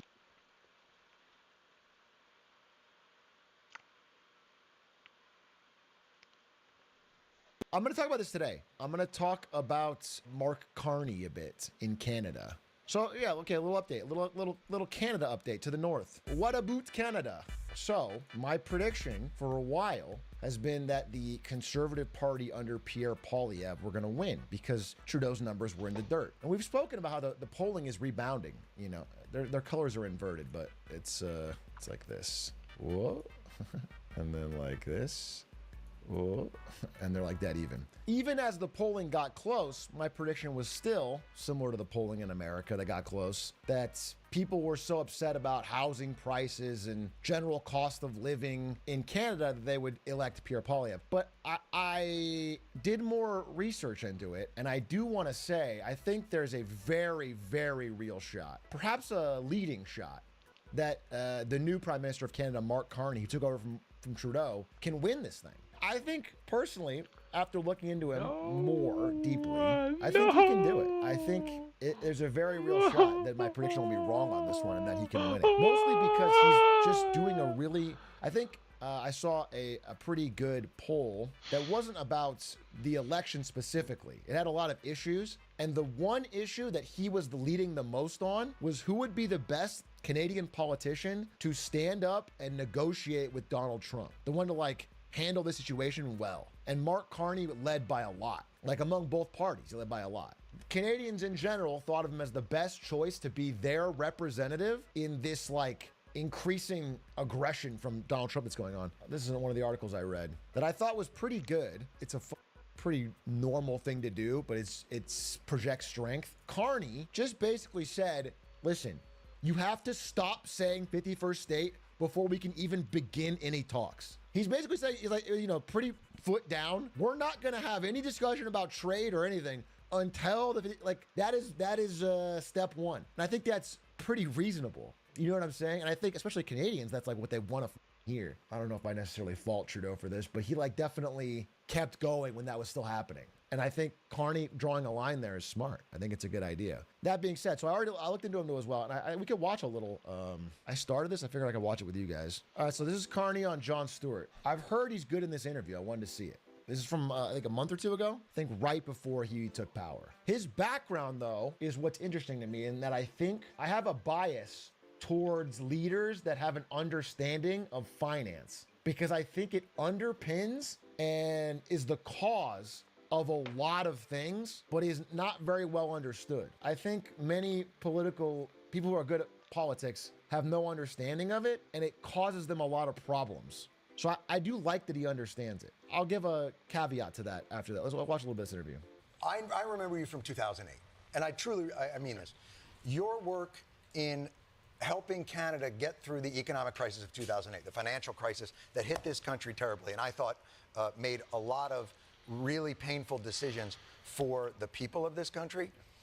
I thought Canada avoided the worst of that. Okay, I want to talk about this. Yes and no. And I don't really blame Carney for this, but I want to explain what he did. Because he didn't do anything that unique. There's parts that are praiseworthy. So every G7 country basically handled 2008, the housing crisis, in the same way, which is they cut interest rates to zero, making it really, really easy to borrow. And they flooded the market with printed money. They printed like crazy. They flooded the market. The government bought bonds. Whatever. They did this. Everyone's response was the same. So a lot of them did like this. There's a crash and then things start roaring back because you can borrow a lot of money, you can speculate, you can buy assets, you can bid up the price of houses, whatever. That's the thing. Canada did the same thing, but under Carney, they did it like, the word is not nicer.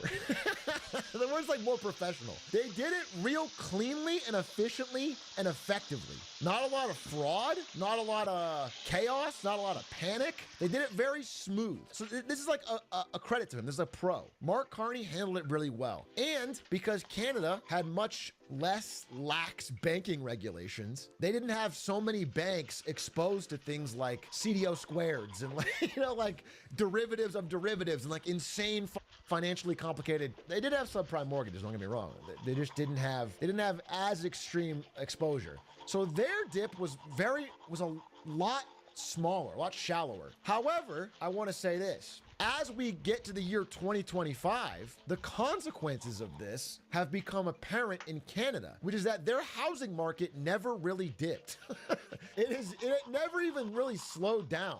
This strategy that he took, which everyone else took, I'm not saying he's like uniquely bad for doing it, but it has consequences. When you make it super cheap to borrow money and you flood the market with money, yes, you stop or slow down a recession in the short term, but then you train everybody to start buying the riskiest assets they can, to just keep pumping, to borrow money, like no matter how expensive a house is, borrow money and buy it, borrow money and buy it, borrow money and buy it. Doesn't matter how expensive it gets. There's never a point where it stops. You can always borrow it cheaper. And so as we approach 2025, we're in a spot where Canada's housing is unsustainable. And I watched excellent, I know it sounds silly. Watch this video.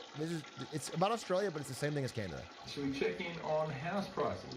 If you really want to. Oh, come on, it can't be that bad. The national median home price is up 12 grand in the last 3 months. Sydney and Perth are up $100,000 in the last year, and now Brisbane is more expensive than Melbourne.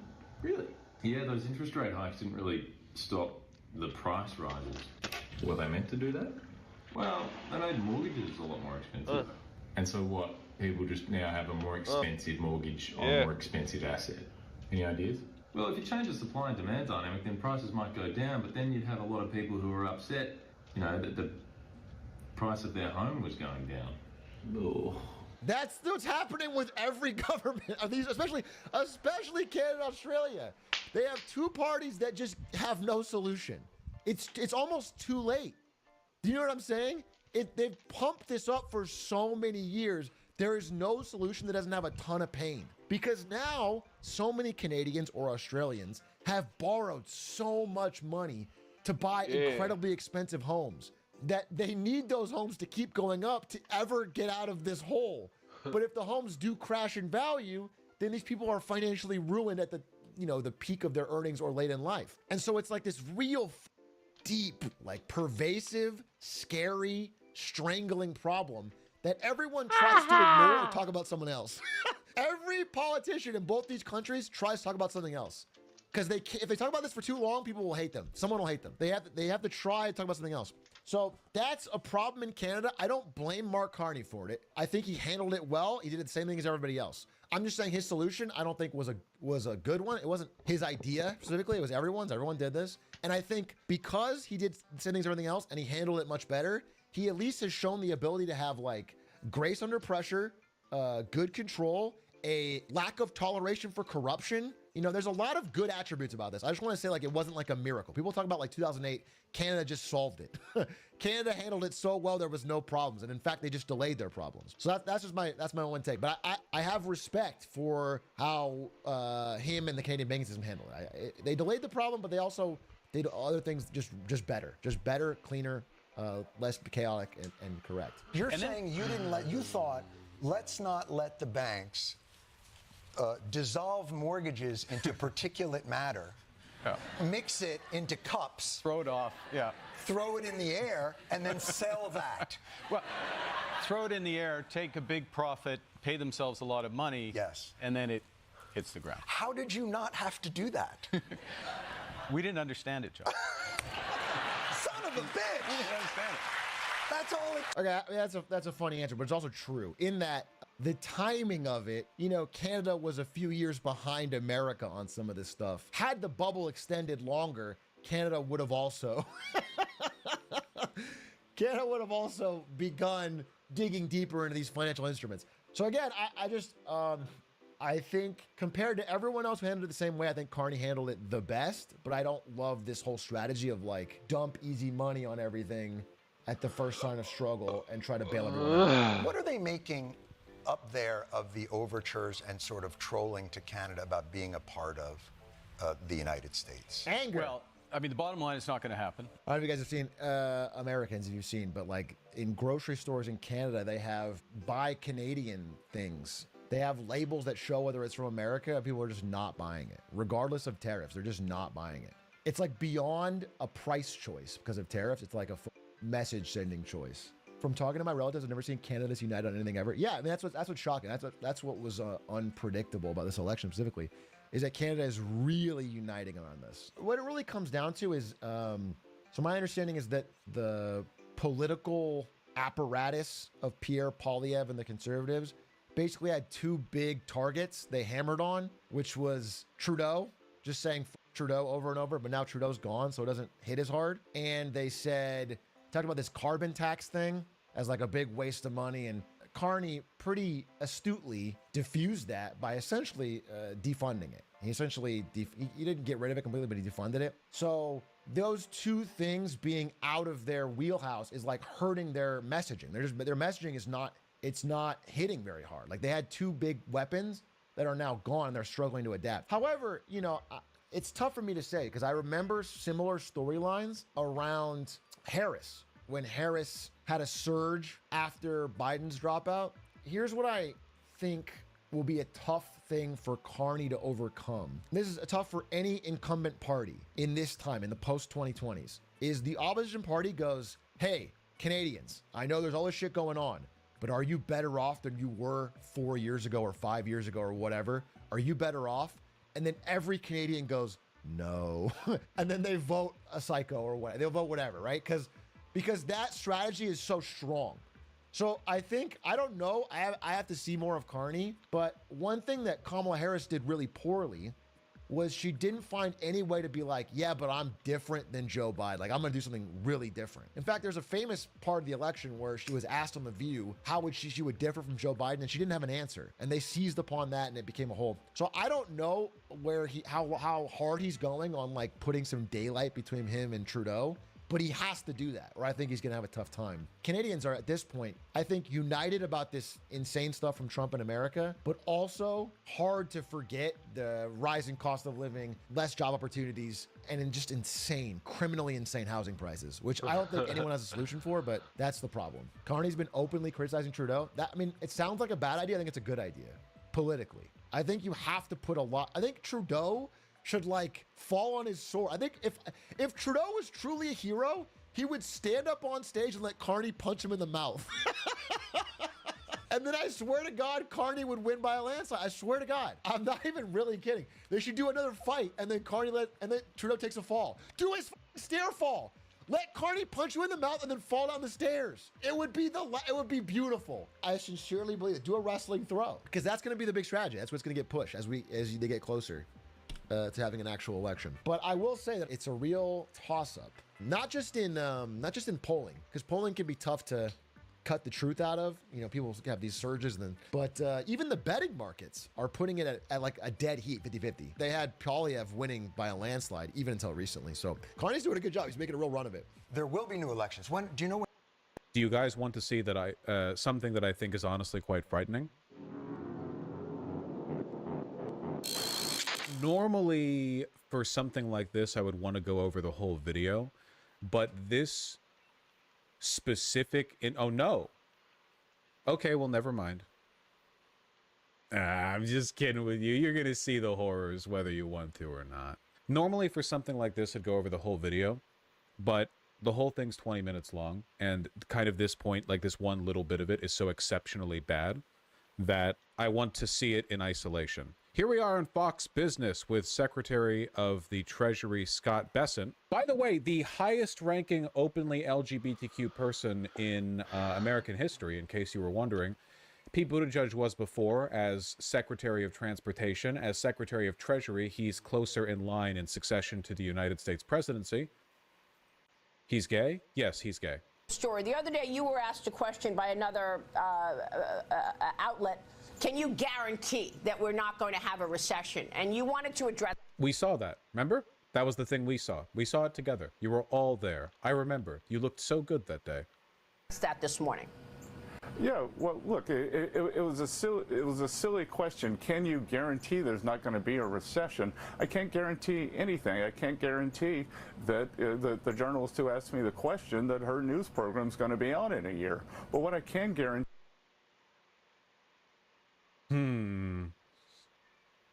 Yeah. Aslan. I don't think that he's following through on like a legitimate. Okay, so first of all, and you just to like lay it out, this would be like an unconscionable thing to suggest.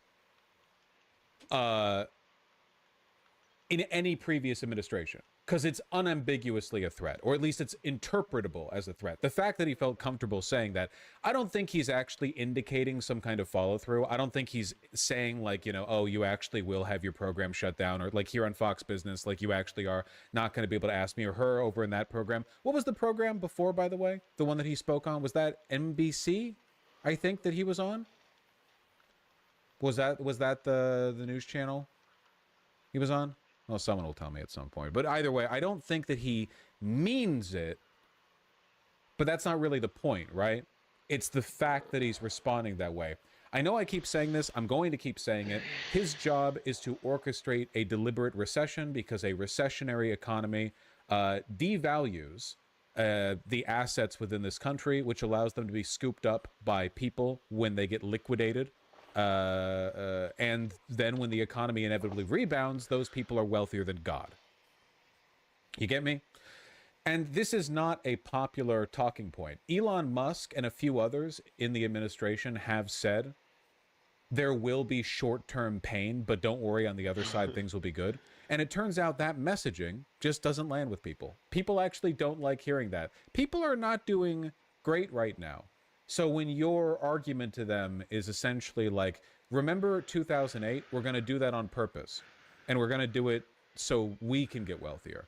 It doesn't really work for them, you know? It's just not a good message. So Scott Bessent, he hates this question because he knows what his job is, but he can't just say it, right? So he gets really indignant, which is funny because he's going to keep getting asked this question over and over again, and it's going to get worse when they actually do succeed in crashing the economy, which, by the way, they're doing a remarkable job so far, you know? You have to work pretty damn hard to drop the S&P 500 by like 10% within 2 months. That's pretty good. Outside of something like doing a 9/11 or starting a civil war or like outside of some immediate violent action, that's an impressive decline, you know? Very powerful stuff. And it's only going to get worse from here. To you is that there is no reason we need to have a recession. I think that there's the economy in the first quarter is doing better than the media is reporting. I think it's no. We don't have the first quarter numbers yet. We will soon. And the estimates we have, the signifiers we have going into them, are not looking good, is my understanding. We took a look the other stream at that New York, what was it, the New York Business Bureau, or like the Empire State Manufacturing. It was some like internal measure of economic activity in some sectors within New York State, and there's been like a massive decline over the past few months. That will reflect in the Q1 report. Seeing some very good underlying data from credit card companies, from banks. I think that the airlines, which reported some bad passenger numbers, a big amount of that is from federal employees who are not flying right now. So the What? The decrease in flights are how does that work? First of all, that counts too. What is it? You fired those federal employees. So so even if that was the case, even if that was the reason why, that's still fewer people flying. What do you mean by that? Those flights were paid for. Underlying economy is healthy. I'm sure. They have substantial tariffs, and as important as a tariff are some of these non-tariff barriers where they have domestic content production, where they do testing on whether it's our food, our products, that bear no resemblance to safety or anything that we do to their products. See, these are the things that people are really worried about, because they first thought it was just about trade. Then they thought it was just about fentanyl. Then after that, we talked about, well, maybe it's currency manipulation, and maybe it's now you're talking about food testing.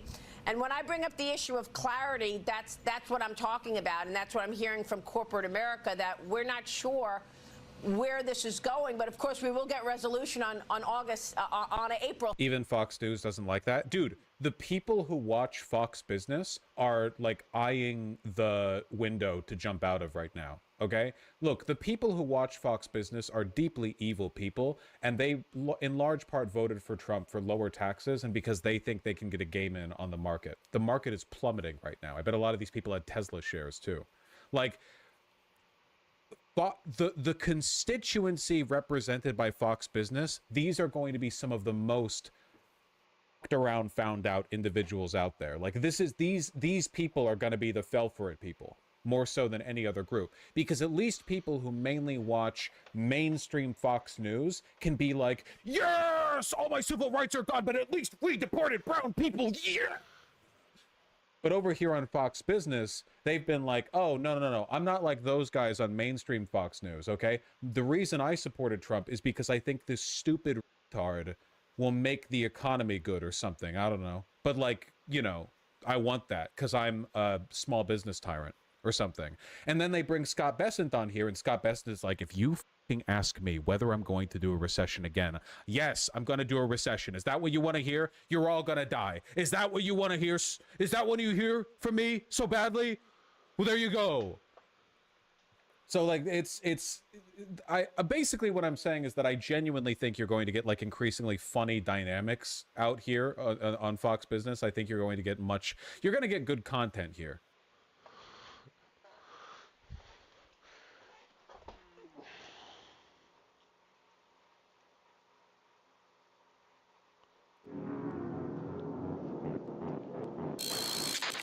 Trump plans to issue an executive order designating fentanyl as a weapon of mass destruction. Oh, boy.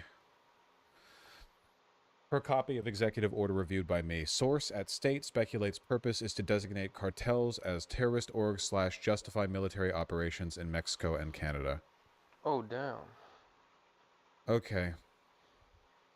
Can we see the draft EO? Hope this is real, otherwise I'll feel like a fool. You see the news about the USS Gravely being deployed to the Gulf of Mexico? No, I didn't. Flexing? Or getting ready to shell Mexico? We'll see, I guess. The authority invested in me as president by the Constitution and the laws of the United States of America, including the International Emergency Economic Powers Act, etc., etc.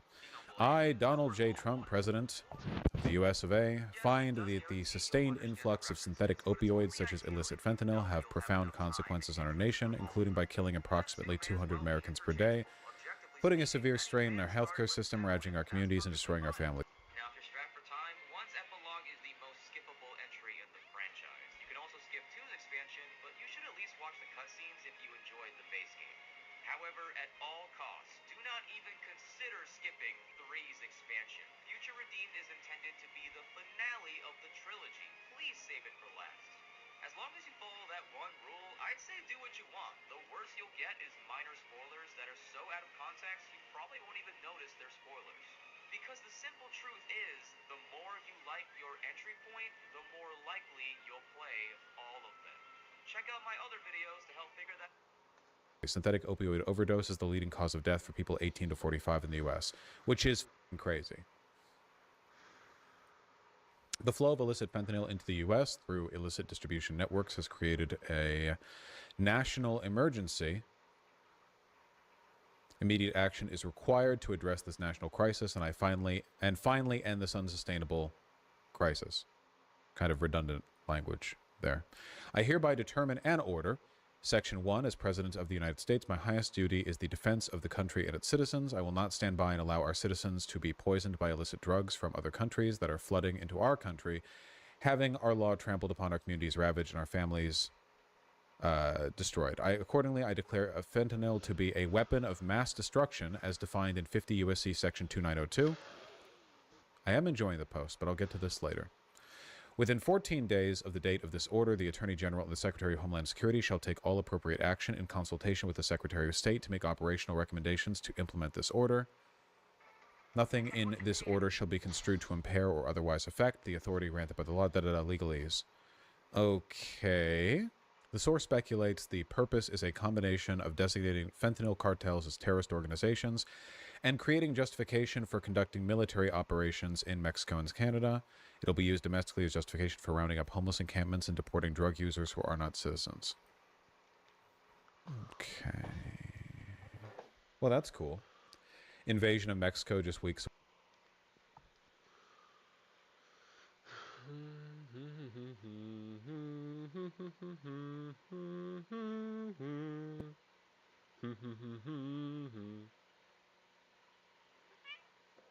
Welcome to the show, Batman Radio, the greatest radio show of all time with your host, the Batman Tyrese Sneed.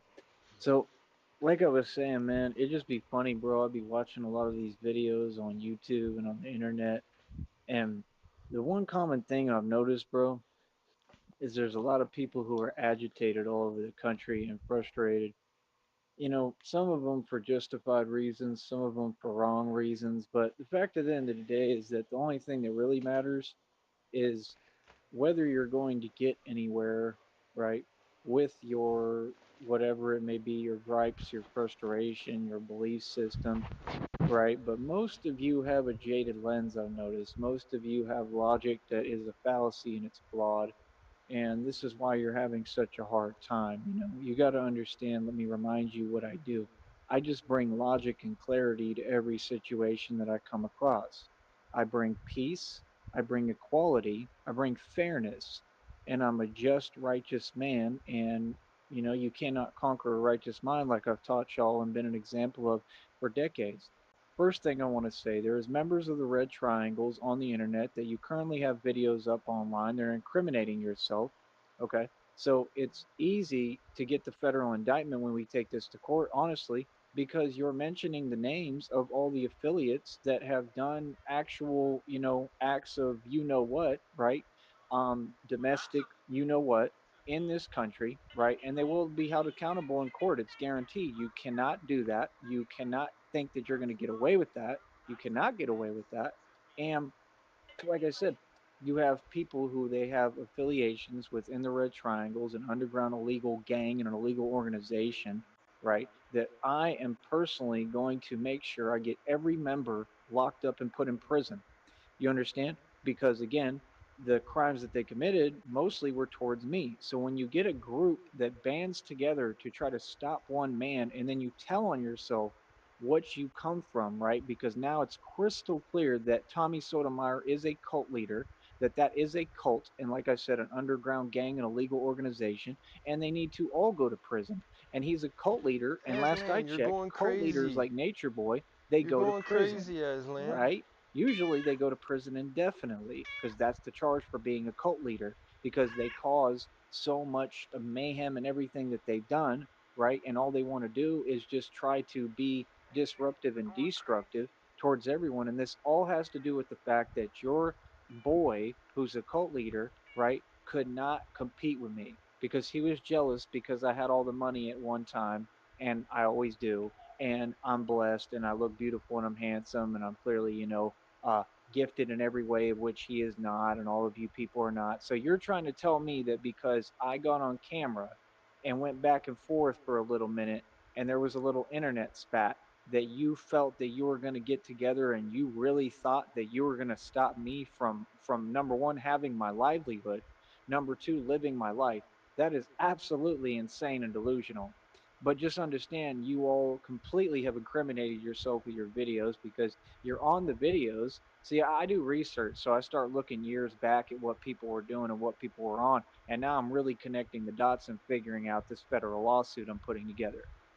You see what I'm saying? These people already know it's a matter of time, and I mean, the fact is, the feds, the FBI, the CIA, all of them could have been investigated, y'all, and already had you locked up, right? And I know that a lot of what you're doing is connected to, like I said, the corrupt departments, because I've already proven that you have corrupt ties publicly. You proved yourself that you have corrupt ties, right? Like in Akron, Ohio, you proved it on camera. You understand? So everything that I'm displaying and bringing to the public is so that we can have an environment in our society and in these communities that is safe for everyone else. That is all that I do, is point out the obvious facts of the crimes that people are committing, because all the people who it's supposed to be their job to investigate crimes and actually stop crimes, that's not their job description anymore, I guess, because now it seems that all they do is just, like I said, kind of bother innocent civilians, you know, do nothing at all, you know, ride around, waste time. I mean, it's the facts, right? Just cause a bunch of issues for random people that don't need to deal with it, right? But, you know, like I said, it makes absolutely no coherent sense. You'll never be able to explain it in a court of law, right? And like I said, everybody is held accountable. Nobody is above the law.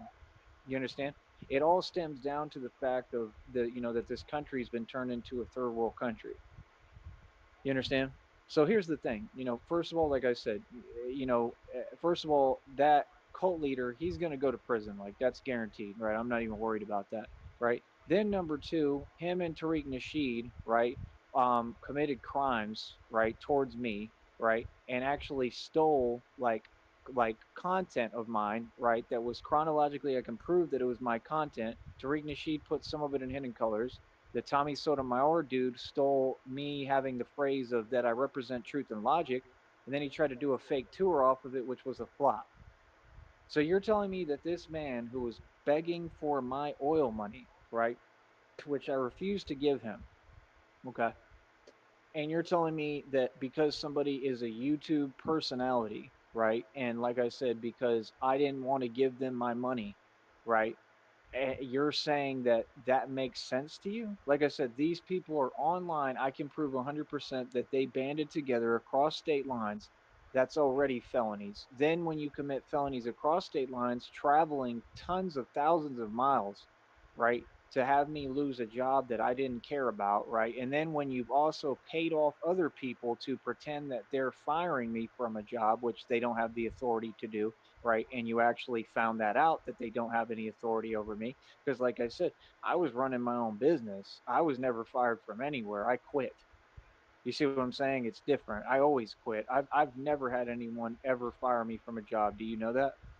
And like you can go back through records and documentation and I can prove this. You understand? No, I just walk away from situations that I don't need when it's like that, and then I file my federal lawsuit. That's why when people just let you talk and calm down and not be so triggered and pressed, you can get to the truth of a matter in a situation.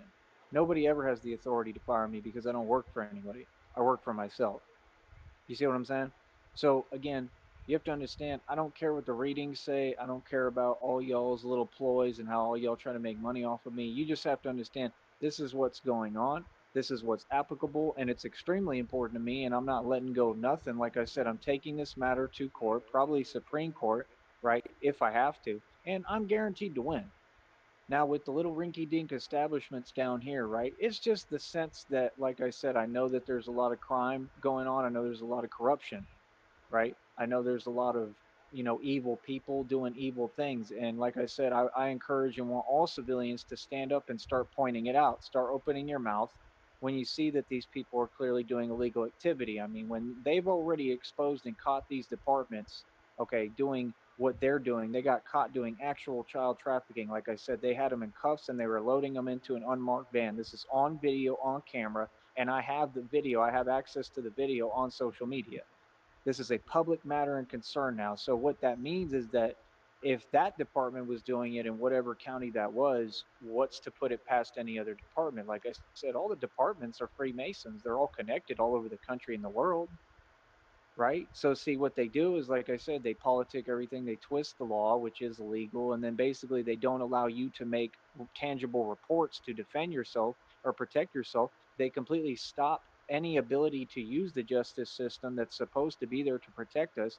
They completely take away all your civil rights and liberties, and then they pretend that they're going to just do whatever they want and dictate, what the law is now, and that's a dictatorship. We live in a democracy, so that would be illegal, and that's also a felony, meaning that it was result in anybody who does that losing their job and then probably going to prison.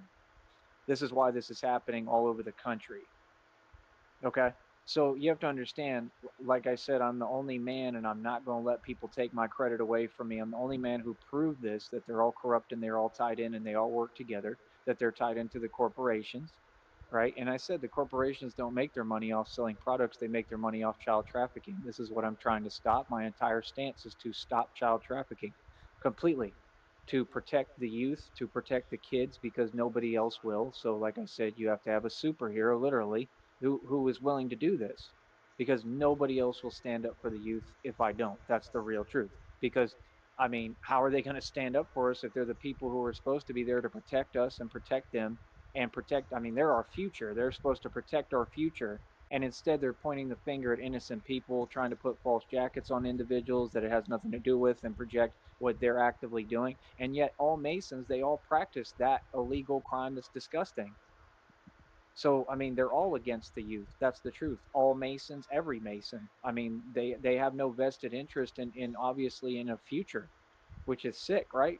It's disgusting, right? So I think I've talked about that enough for right now. Let's move on. As far as the rinky-dink establishments, this is all just a concept of basically me making sure that there's no hate in the environment, in this world, and in this society, which is what I set out to do a long time ago. And I stated that I would not tolerate any. This is a no tolerance zone at this point. Anything having to do with me, if I'm around, I don't care if it's in person or on here, I'm not going to tolerate any of that. It's going to be nothing but love and positivity at this point, and moving forward, that way we can build and be able to, like me, I serve as a role model for the youth and a role model for everybody to look up to, and so that we can build a future, for everybody. You know what I mean? Like I said, me and Christina, are planned to, have our own children. I mean, I want to build a legacy and be able to leave wealth behind, hopefully, and build a future for them. That really seriously is important to me. And anyone who that's not important to, I think something's wrong with you. You know what I'm saying? So, that's number one. So, like I said, we will not tolerate any fake talk. We will not tolerate any of that nonsense. And that's why I've addressed everybody head on, straight up in front of them. Everybody has backed down like they always do. And then you've got stragglers who apparently don't know who they're talking to. Okay. So what's happened now is, like I said, people have, continued their nonsense and exacerbated the same issue that I'm beyond tired of. And basically now you just got me going and completely set me off, where now I'm never going to stop exposing every single individual who is a part of this, right? Which, when I say this, it's a plot against me because I'm a public figure. And these people wish that they could silence me because, like I said, I have completely exposed witches, covens. I've defeated all of them straight up, like completely head on. I've defeated all of Masons, all of Masonry. I've defeated single-handedly all of Freemasonry. The entire family of Lucifer I took on head on, and I won. That's the facts. I am 100% the most powerful man walking the streets to date. You have no idea who I am. You vastly underestimate me, and you don't seem to get that. Like I said, we don't play games over here. You all play a lot of games. I think you're the only people who always tend to think things are a game. We don't play games over here. That's why we keep winning. Like I said, as far as your cult leader, Tommy Sotomayor, I'm the man who put him out of business. Okay. I basically put his entire internet career out of commission. Hold on.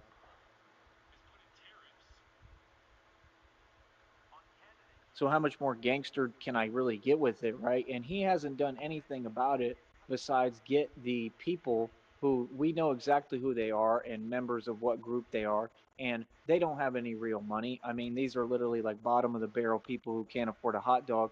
And I wasn't aware until now, literally, do you understand this, that this is new information for me, that all of you were completely connected. I figured, I had a hunch, but I was too busy, living my life and succeeding in what you're mad at to really pay attention.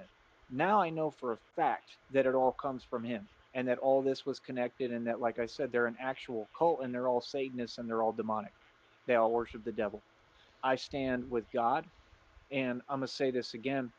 I mean, I have full evidence to win this lawsuit. I have full evidence on all of you and against all of you, right? And this includes the Penguin and his brother as well. Any more posts mentioning my name, saying anything about Batman, just understand you are 100% being your channel is being looked at, right?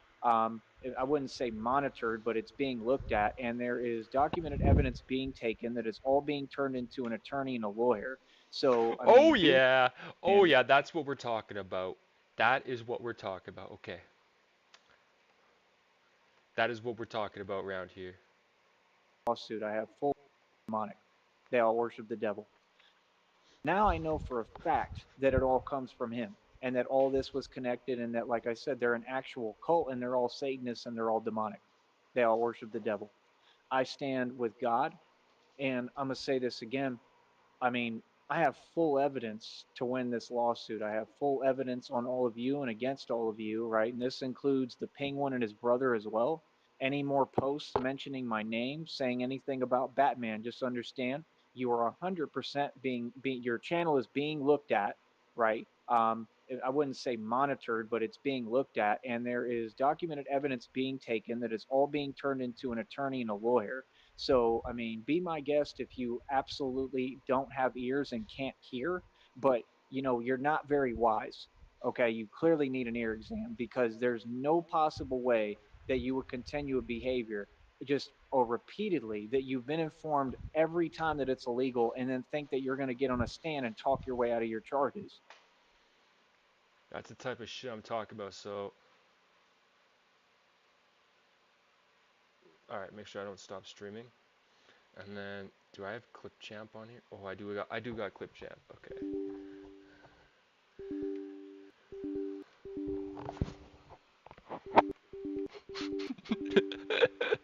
I'm just gonna use the thumbnail of the stream for the picture. What the fuck? What do you mean?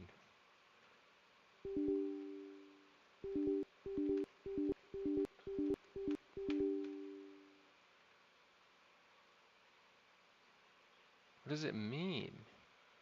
Okay, now it's working for some reason. Alright. So let me find it. Wait, so yeah, I just gotta... Oh no, that's the wrong image. We're gonna use this image. And then where's the video? I'm gonna upload this live. Where's the video? I forget where videos get stored. Oh yeah, this one. Let me make sure it's the right one. Oh, I gotta find the 2025 ones. Where's the 2025 ones? Come on. Like there's no 2025 in here. It's all 2024. Oh wait, there's 2025. This one.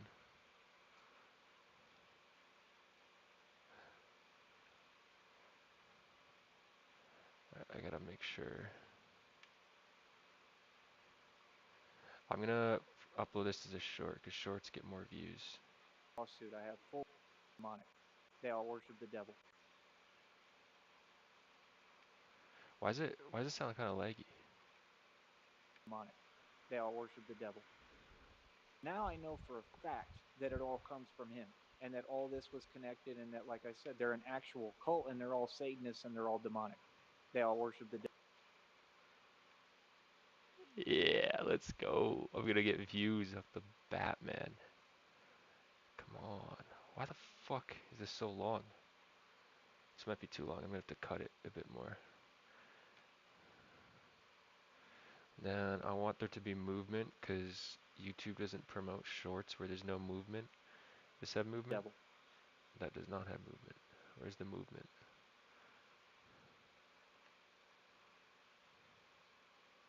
I need a filter. Oh wait, effects, not filters.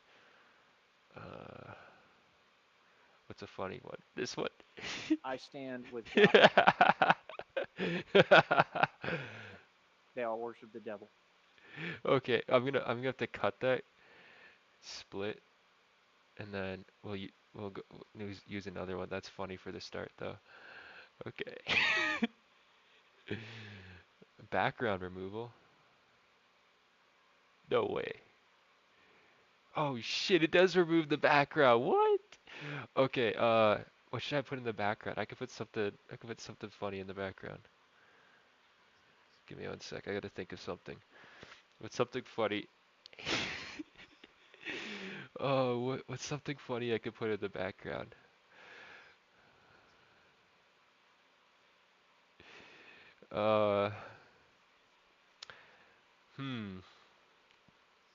I could put McDonald's mop room. Let's just put a bit of McDonald's mop room.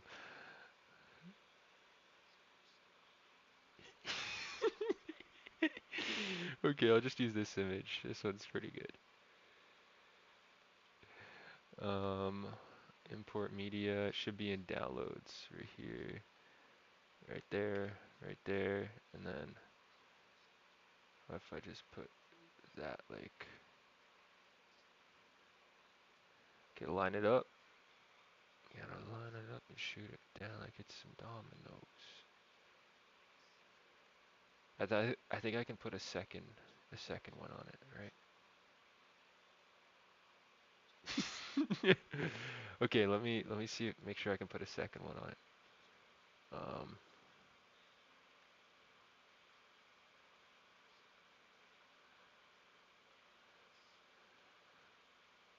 Vaporwave, that one moves, right? Yeah, effects intensity, that one moves. Now I know for a fact that it all comes from him, and that... Alright.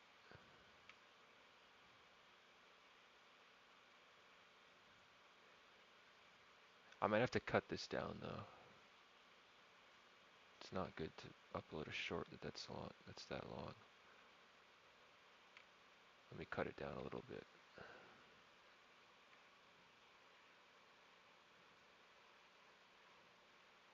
Now I know for a fact that it all comes from him and that all this was connected and that, like I said, they're an actual cult and they're all Satanists and they're all demonic. They all worship the devil. I stand with God, and I'm going to say this again.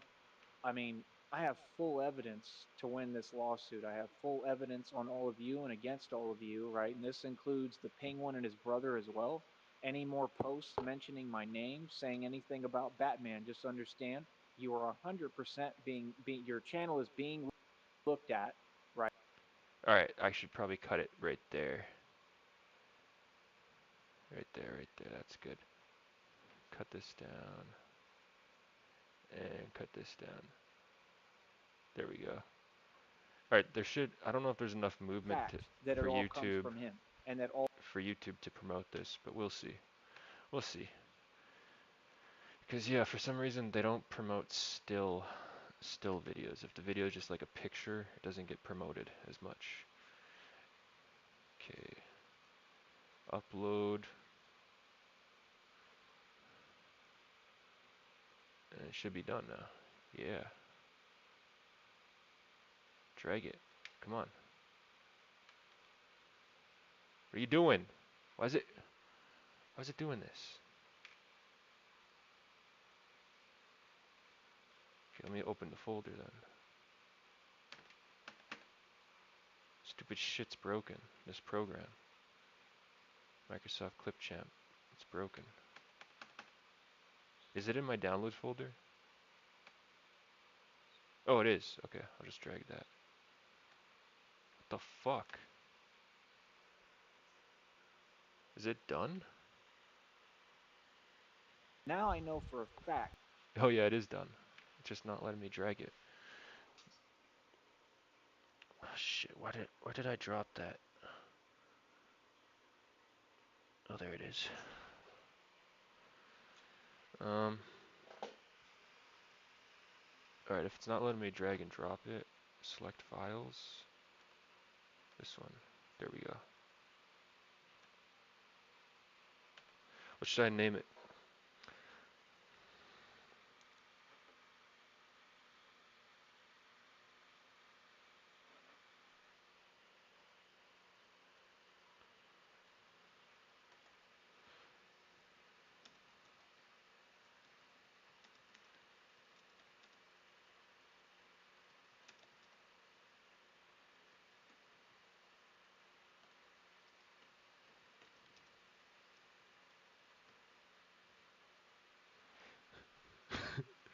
You don't need to do descriptions on shorts.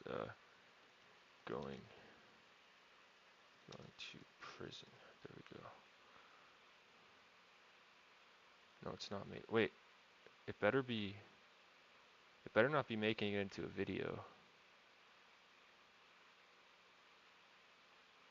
Is it gonna be a short video? Oh yeah, it's a short. Okay.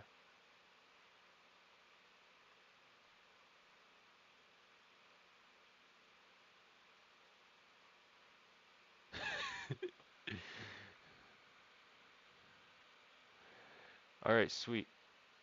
I'm gonna keep watching this. Come on. Stupid shit's broken. Close that.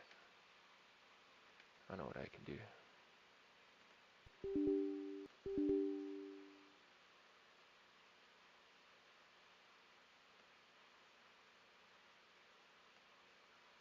Yeah, that and then that.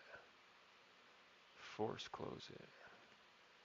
I've never seen anyone who just continues to basically dig their argument deeper, right, for themselves, against themselves, that they're just going to keep on doing something that they know is illegal and wrong. I don't know what that is. I don't know if you think that's going to get you out of it, but it's just making your situation worse.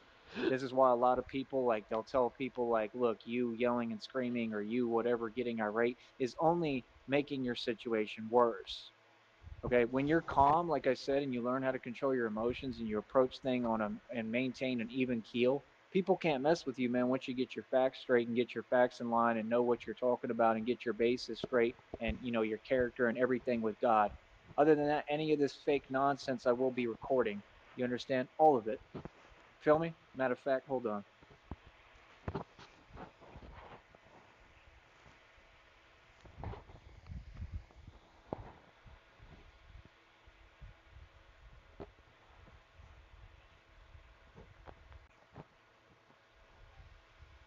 He's gone again.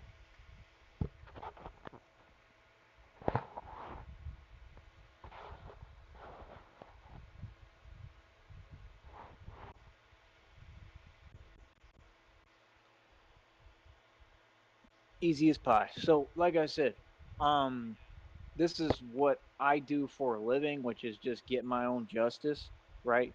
Like I said, nobody can tell me anything. My dad was a UT graduate lawyer. My grandfather was a Supreme Court judge. I know more about law than probably anyone you'll ever meet. And like I said, never had to take a class, not an attorney. I am studying independently for the bar exam. I am planning to probably be a lawyer and an attorney, right? As well as I may try to get whatever degrees I need and certifications to become a U.S. Marshal because I'd be extremely good at it. Because, I mean, you can just hear and see, I mean, like I said, physically, I can outdo anyone in the entire military, Navy, Marines combined. There is no one who can possibly even come close to me physically.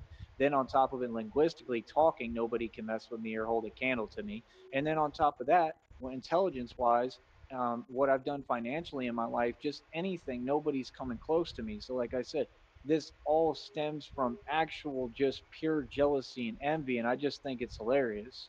I'm going to say it again. I am the reason that Tommy Sotomayor, right, doesn't have a channel on YouTube anymore. I'm the man who flagged it, and I think I had proof of at least 2 to 3 flags. So I'm the one who got him off of YouTube, like where he belongs, not on this network, because he does not spread anything but hate, and for his own, and towards women, right? What I talk about is a career that's based off of saying reality, not saying put downs, not just trying to belittle like he did, but actually having a real conversation where people have a right to speak and I allow them to talk. The real people. Now, the real people in the public, they just haven't stepped up and stepped forward and had a conversation with me. You understand? All these other people, you're part of the red triangles. So, I mean, like I said, you can't have your cake and eat it too. If you're part of the red triangles, you going to jail. It's just that simple. You go into prison. And like I said, I'm the man who basically completely stopped his little fake charade that wasn't a career. He tried to make a false claim of having a fake bank account with stocks of 300,000, exactly what I actually had because he's jealous. So the man basically just became obsessed with me. And now he's banned from YouTube and basically all of social media, and they'll never be able to change it. And they can't bring him back on here because it would be illegal.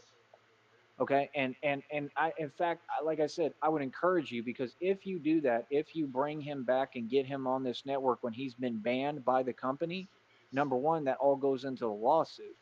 So that has to be some kind of violation. It's against the law. I mean, if they told you you're banned, right? So what you would be doing would be more criminal activity and it would be illegal. The red triangles just can't seem to give it up and understand and just embrace the concept that you were never anybody. You lost. Like I said, your entire audience was fabricated. You worked at IBM, which then connects the dots for my federal case, which again, I'm taking to Supreme Court and includes every corporation across the entire United States and the world. And again, I am 100% stating what I have already stated, right? So my position is clear as day. You worked for IBM. Okay. Jay Austen, his father worked for IBM when I got set up in Little League when I was a kid. You think that I can't connect the dots and figure out who you people are and that you're all technically connected? You're all Masons. You all sold your soul. These are the type of people that have meetings in red robes at night. You're not fooling anyone. This is why they tried to do what they did, which was a potential sacrifice, meaning when I was a kid, I survived at 12 years old with what they did in that all-star baseball team. I've talked about that. I survived what they did on Michael Dell's field that I think Carly Fiorina allegedly paid them off to do. Okay, that was a targeted you-know-what on me. I survived that as well. So at what point were you people so delusional you started wanting to come online and cross lines, and then you're going to start talking to me and having conversations with me behind fake accounts? You don't got no business talking to me. You need to get some confidence in yourself and have some shame. You have some audacity to think that you would ever talk to me, any of you. We ain't got nothing to talk about. We will never talk. Because, like I said, all of you are afraid to face me, because you know what you've done. And like I said, you know who I am, and you know I'm going to always stand up for myself, common sense. And I don't feel bad about that. I don't feel scared about that. I've stood up to everybody. Yeah, I won. I defeated all of you. Like I said, hold your L and walk away and go away. And that's the end of the issue. You understand? Because just go away and then wait for, you know, prison time, because that's what time it is. The lawsuit is guaranteed. Like I said, the feds, the FBI, CIA, all have no excuse. I'm a public figure. I've laid out the entire blueprint on here publicly, so they can see publicly there's no excuse. They if they need an ear exam, that too, that's their problem. They can hear everything. I've explained every detail of this case. I've named some names. They can investigate it in 2 seconds and figure out all the so-called trolls or people who are affiliated with the Red Triangles on this network. They have no excuse. So, like I said, these people would have to eventually be arrested and locked up. The question is, how long is it going to take for them to do their job? You feel me? Do I really have to take this to court, bro? Like, really? I really have to take this to Supreme Court and go through all this nonsense? It might not even be a lot, but just I have to really go out my way.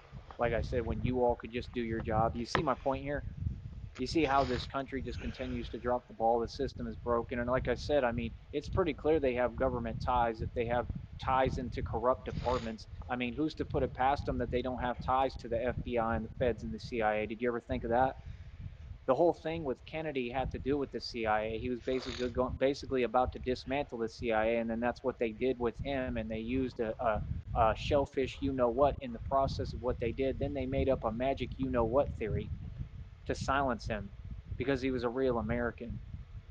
I'm going to be a real American no matter how many enemies surround me. You people can't do anything concerning me, towards me, or with me. You can't lie on my name. You can't say I'm doing things I'm not, or that I would do things I'm not. It's pretty clear I love life, right? It's pretty clear that I'm tough and I stand up to everyone and ain't nobody going to do nothing towards me. It's pretty clear that I'm a boss and a gangster. So, I mean, the truth is that with all your nonsense, you're kind of opening up a lane for me, as you already have, for me to just show the world how gangsta I really am with it. I mean, you got to understand, the man talking about me has taken on the entire government.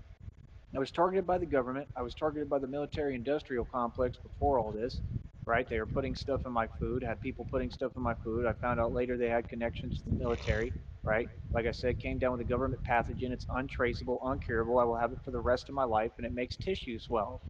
Yeah, and I have to deal with that for the rest of my life, right? Which I'm actually kind of defeating it. I'm figuring out, you know, because I've just defeated everything in my path. I mean, look at what they did to me with their phone calls to Seton Hospital. I've talked about that several times, physically what happened with my stomach and through my abdomen, and yet I'm still here talking to you. I'm still here trying to figure it out and trying to get through this too. And I mean, God told me that this too shall pass. I mean, it's the hardest thing to believe, but I have no choice but to try to have faith and keep moving forward. Because like I said, I mean, I've been literally fighting for my life for the past, what, 4 or 5 years after these people called Seton Hospital. And again, I know it was the exact same names and people affiliated with Tommy Sotomayor, affiliated with Tone Space, and the voicemails that I have provided on my phone, right? Like Erica Frost and Siobhan Crow and Ashley Wheeler, right? And Dr. Computer Shop. Every single one of these people, right, is actually considered by American law to be a what?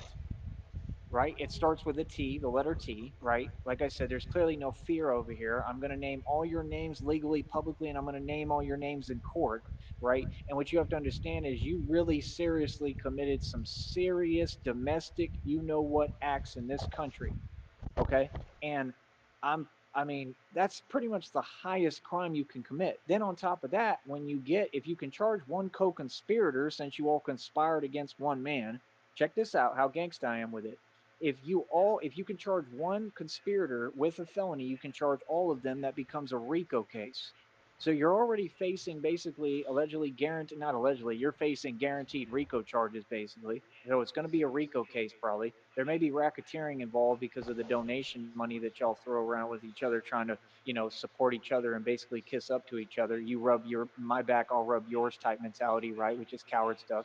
But that's what y'all do, right? Just like in person, you're real fake and catty with me and anyone, right? Right? Who you secretly dislike and you wish you could be, right? So, I mean, you got RICO charges right there, and then guess what? You got the ultimate big kahuna, right? Which I'm sure I have proof of somewhere. I mean, if it's in the channel, I mean, you people could not, you know, hold back. You told me exactly what your intentions were, smart one, which was the worst mistake you could ever make, right? So then it makes it where you all get guaranteed charges for conspiracy to commit what towards me. That's the highest charge you can get. That usually, honestly, usually carries a life sentence, right? Technically, sometimes it even carries worse than that. It's just the truth, right? Because you can't come for me and my life, and it can't be that serious, and then think that the justice system and the judge and the jury is just going to be like, oh, well, we don't care about him either. I mean, if they don't care and they try to give a lenient punishment, then that would mean that they're also Masons and they're also part of it and they're also co-conspirators. And they don't want to look like that, right? Because they don't want to go to prison too. So, I mean, you see how you're just developed a case that's like basically a guaranteed win? I can't lose. It's impossible for me to lose. And for anyone to tell you that he can't file a lawsuit, that's the funniest thing I've ever heard. I could call a lawyer tomorrow, okay? I just don't feel like it because, like I said, I have better things to do. Right now, let me go ahead and rub my success in your face that you can't handle. You understand? None of this is hypothetical. This is reality. This is all complete how the law works. They cannot twist it. They will not be in control in this case. I will make sure that I'm doing a lot of talking. My lawyer will know everything I've had to say, and I will make sure that you all go to prison for what you have done here because it is inexcusable. I'm merely a normal man. I accessed YouTube, and I didn't deserve to go through anything or experience anything. And like I said, don't ever run around bragging and talking like you're tough. You haven't done anything towards me. Everything you tried was cowardly. You are not proud. Let's stop with this fake stuff. Okay? If you were proud, y'all would have been done faced me and had a conversation face to face. These people will never face me. They know they will never come around me. You understand? They have audacity, but not like that. You feel me? Nobody's going to do all this towards one individual and then think, oh, yeah, I'm going to go talk to him in person too. And it's all good. Come on, homie. That's just common sense. So, see, that's the thing. I don't play these fake games. Y'all people all know reality. You know exactly what it is. And like I said, these people have done everything possible for years trying to gain fake leverage, trying to, force conversations with me. I don't talk to y'all. You'll never gain leverage for court. Now you know that for sure, because like I said, I won't even open a chat here. We ain't never talking or discussing nothing. Nobody is afraid of Masons, man. Y'all do not own the courtrooms. You don't own anything in this country. You fancy yourself something you're not, and you tell yourself a bunch of delusion. Hey, all them people that just got locked up, I guarantee you they're Masons. Big U, right? The other one, Brick Baby, the fake rapper, right? You just had all this other stuff happen with, what's his name? Sauce Walker, whatever. Like, that stuff's no surprise. And then you had the other one, you saw what happened with him, the homeboy he was with, who they claim is his artist. It's no surprise. It's not Sun P or whatever the hell his name is. It's no surprise. I don't even know who that is, bro. These are people who are nameless, you know what.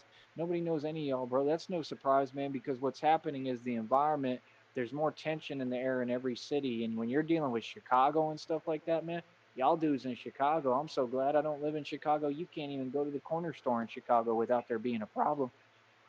Seriously. Without it being that serious. You can't even walk to a corner store or a 7-Eleven without, running the risk of you don't know what the hell might happen. I don't have those issues. Thank God. Glory to God, right? And I mean, I'm not saying that I couldn't come out of it because I'm one tough dude and I know how to mind my business, and nobody scares me. But I'm just saying I've been in environments like that. I mean, Atlanta is arguably worse than Chicago. It's just Chicago is more about territory and like gangland. So it's different because you can't walk down certain blocks. I know how Chicago works. It's just Chicago is a joke. Like I said, that's your future. That's the future of the millennials, which is no future. That's the future of all them Chirac, you know what, blah, blah, blah, that aren't savages, like little Reese, right? That's the future for them. That's not only the future, that's been their past and present. Modern day slavery and doing it to each other and having every example of them being a coward. Now, I want to ask people again, is there any video of me online ever in the history of man in the 35 years I've walked this planet where I looked like a coward? Or where I've backed down, or where I've taken an L, or anybody's done anything to me in any way, shape, or form? Is there even one video of me ever going through that? And I've traveled all over the nation. I was in Green Bay backing down dudes from Chicago who were in vehicles, and I was on foot. They were like 6 to 8 deep, and had them running away from me. I was screaming on dudes from Chicago in the job market in restaurants while I was doing dishes, backing them down. and telling the boss straight up, homie's delusional, get him the hell out of here away from me. I'm not going to work around some dude like that, period. And that makes sense, right? If I'm in my right mind and I work harder than anyone, I should be able to have that leeway, right? And then them companies, what they did is illegal too, because they slandered my name with you red triangles and tried to create lies and excuses and couldn't even come up with a simple answer as to why, oh, you want to basically try to like almost ban me from working from with the company? For what purpose? Because I make internet videos?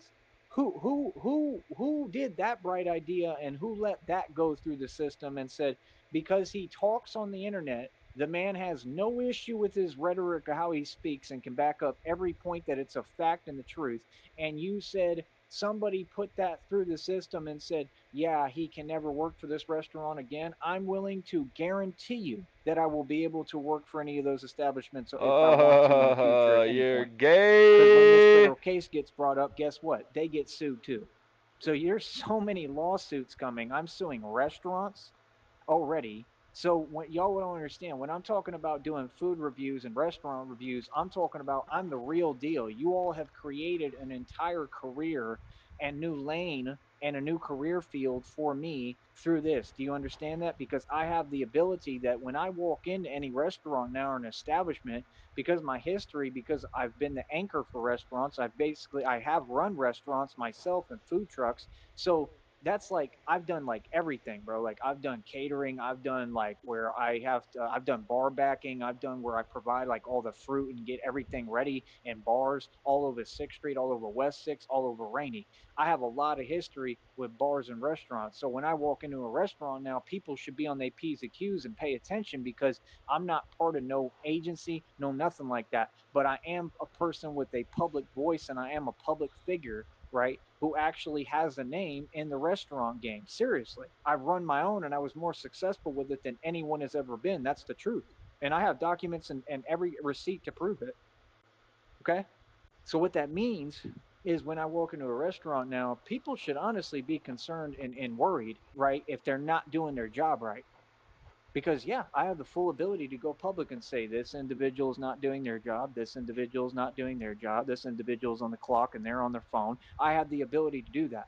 Nobody can tell me I can't because I have the ability to speak publicly. I'm a citizen. I have a right to my opinion and I have a right to say, okay, this is what I'm seeing when I'm in this place and this is not right. That's all. I'm just a civilian who's able to give his opinion, but see, it carries a lot more weight because of who I am in my history. Like I said, you can look me up. Like I said, Green Bay up there with everything I did with Dave and Buster's, all that fake stuff y'all tried to pull, all that stuff was fake. Like I said, I did everything right in every instance. I stand on it and I prove that the entire Green Bay department is corrupt.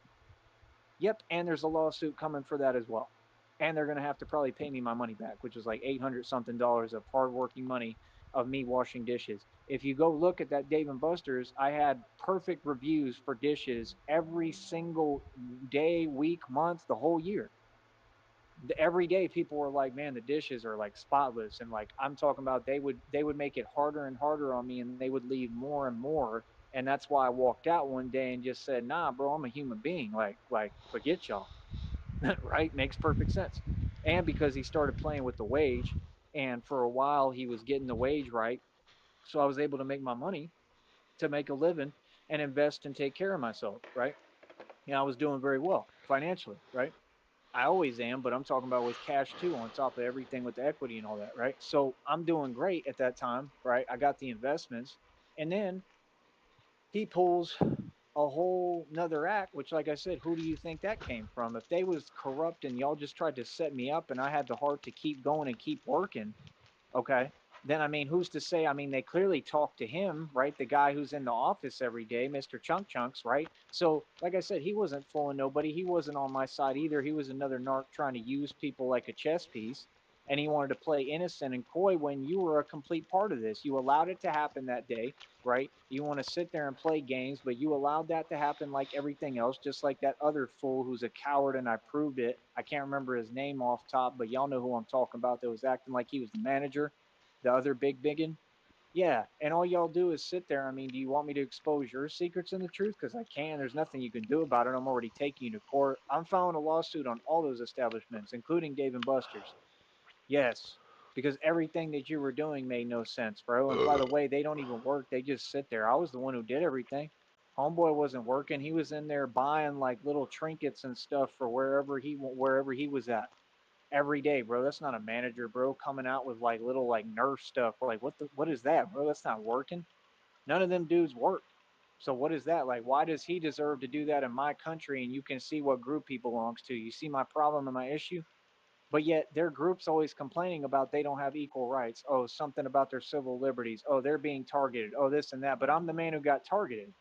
So I'm a living example. All you've done is prove my point right, that everything I said is a fact. So if an establishment like that restaurant tries to say you can't work for us anymore, that's completely wrong and incorrect and a crime. Proven. Because everything I've ever said and stood on was me saying the issues and what my job is supposed to be, to break down the actual facts to you, no matter whether you want to hear it or not or how you like it, and say the actual truth, completely raw and uncut. Yes. So I've done nothing wrong. I've done nothing I'm not supposed to, but Tommy Sotomayor sure did a lot he wasn't supposed to. Like I said, I mean, you don't see me on them shows going through what he went through. Like you saw what he went through with that woman on that show. Yeah, because she wasn't having what he was talking about. And her whole thing was she's like me and any normal person. She said, no, you're not going to lie on me. That's all it was about. You can't just run around lying on people in front of their face and trying to talk smack in front of their face and not expect them to stand up and do nothing. That's common sense, bro. But see, narcs like that, they don't understand that. That's like people in my past, right? Like I said, like everybody has learned the same lesson. You can't run around and then mess people over right in front of their face and then expect them to not do anything about it. It's common sense. People go and defend themselves, and they have every right to, correct? So I don't know what they talking about. You feel me? Hold on. Yeah.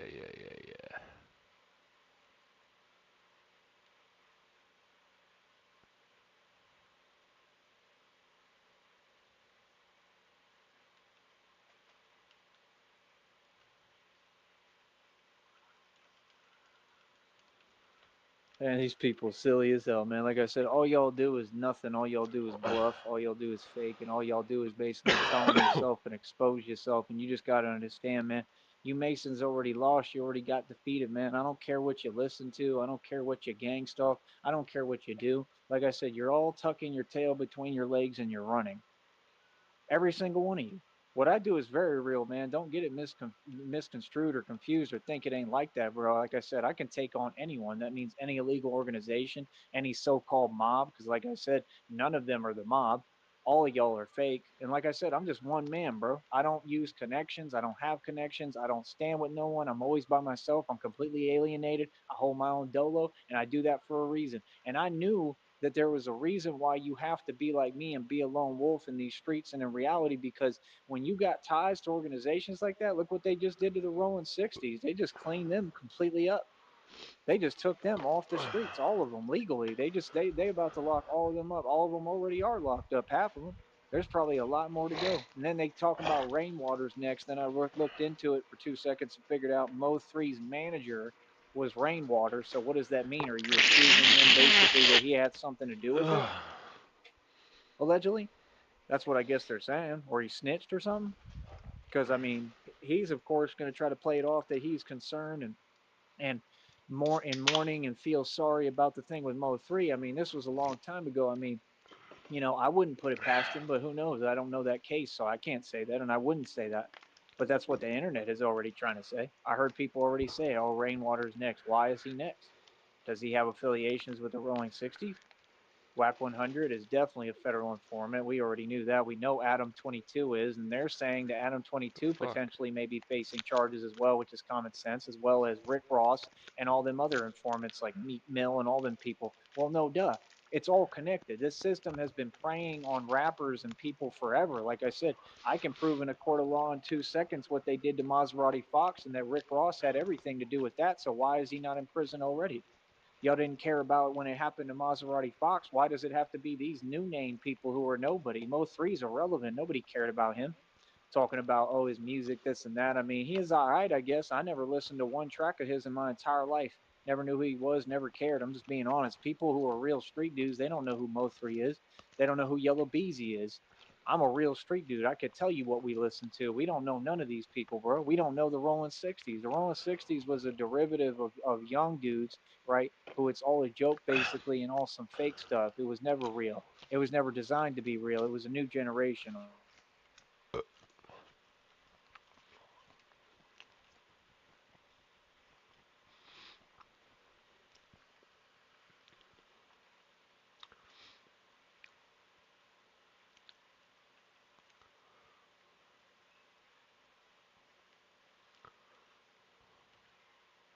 So like I said, man, you people just be like on some funny style stuff, bro, all around, homie. Feel me? All of it. It all be funny as hell.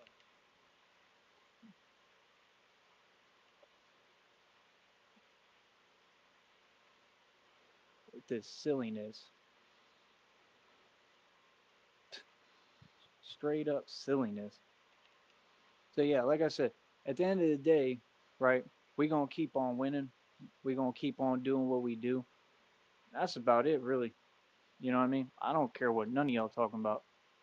You feel me? Like I said, my whole point is Rolling 60s. Like I said, what did you hear about the Rolling 60s? Nobody cared about the Rolling 60s. The Rolling 60s was a derivative group. Okay. When I say derivative, I'm saying they stemmed off of what was the real thing back in the day.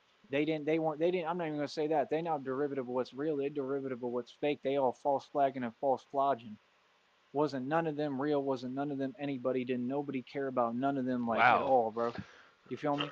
And like I'm gonna say something too publicly, man. Any of you people, like I said, if you feel like playing games with me or whatever, please be my guest, bro. Because I literally have like concrete evidence. I have things that all you people have done that I know is illegal, and the stuff you do, it's just crazy. The audacity that people have. Like straight up, bro. I'm not backing down to none of you, bro. Like straight up, bro. Like I know what y'all on. I know y'all on some coward stuff. You always have been. Like you people don't seem to understand who I am. That's crazy, man. See, that's the thing. Like I be walking in places and people think like they're gonna play with me. Like, bro, y'all people really got reality misconstrued, little homie. Like straight up, bro. Y'all be really thinking you on something and like you like they try to act like they all talking like we all believe they fake stuff. Like you should ask about me and figure out who I am first, bro. I've done my thing all over the nation and the world. I don't got nothing to prove. You know about me. I don't care who you are. You know about me. You heard about me. Real talk. All this acting like, oh yeah, he's soft and something to play with. Not at all, homie. You got me completely misconstrued. It's called following the rules and trying to be nice and go about things the right way calmly because all y'all isn't some snitches. We already know what y'all on. Like I said, that's what they all want. Like I said, I would never give y'all what you want, but I'm gonna stand up for myself, and y'all ain't gonna be coming around to acting weird. I'll tell you that right now. I don't care who you is. I don't know who y'all are. Feel me? Don't come near me on some nonsense, bro. None of y'all. I'm telling you right now. You understand? We ain't playing no games at all. We ain't talking nothing. None of you. I don't care who you is. That's number one. So now we got that established, right? Next topic, like I said, the Rolling 60s was all for the fake stuff. That's all a fake derivative. Rolling 60s is nobody. I'll say that comfortably, bro. I ain't worried about nobody from Chicago. I ain't worried about nobody from Cali, man.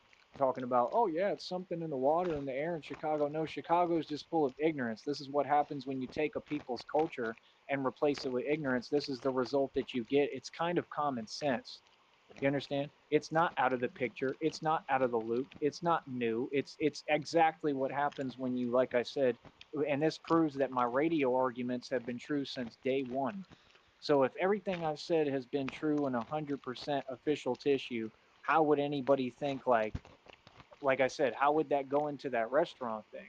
Like I said, why were they listening to the Red Triangles? Because they're all corrupt and they're all part of an illegal organization. When y'all got that chunky dude who was the manager, who, like I said, one day was talking about, don't come at me. I'll do what I want and say what I want, bro. Like, you're a nobody, bro. You represent corruption. Like I said, you was a fake manager. Like, who is you, bro? What do you mean? I can do whatever the hell I want. I'm a grown man, bro. You got no business micromanaging and come over and telling me nothing when you're nobody. That's the facts. You're nobody, bro.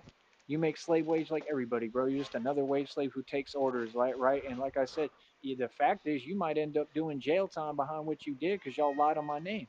Because you had no excuse to say, oh, he can't whatever work here no more. Why not? I was your best employee. I was the best employee everywhere I was. When y'all pulled your act at Dizzy Rooster, the literal manager, Jermaine, who comes from that culture that you claimed I was talking about and saying anything about, which is a complete lie, right? Because what I was saying was the truth. It was never towards anyone specifically, right? I said the truth on everything. And he even said, he said, no, like, you're our best worker we've ever had. And he even told the owner, like, nah, bro, you need to keep him with us because he's literally the best employee we've ever had. All Jermaine had to say was positive stuff about me, so you have to explain that in court. You have to explain in court. These restaurants are going to have to bring a representative, whether they like it or not, and explain why they said that they tried to ban me from these restaurants as far I can go there, but as far as working there, and why you would think that you have the power to do that. Like, who the hell are you? And why would you go out your way to do that anyway? Like I said, the fact is, I was supposed to be making more money. I was supposed to get some kind of guaranteed bonus or something, if you don't remember, and y'all did that on purpose to get out of that. So it was a matter of paying me. That's why they did that. You see what I'm saying? Because the companies and the corporations are all broke, just like they always are. So because they don't make money and they drop the ball, I'm supposed to suffer and struggle? Not at all.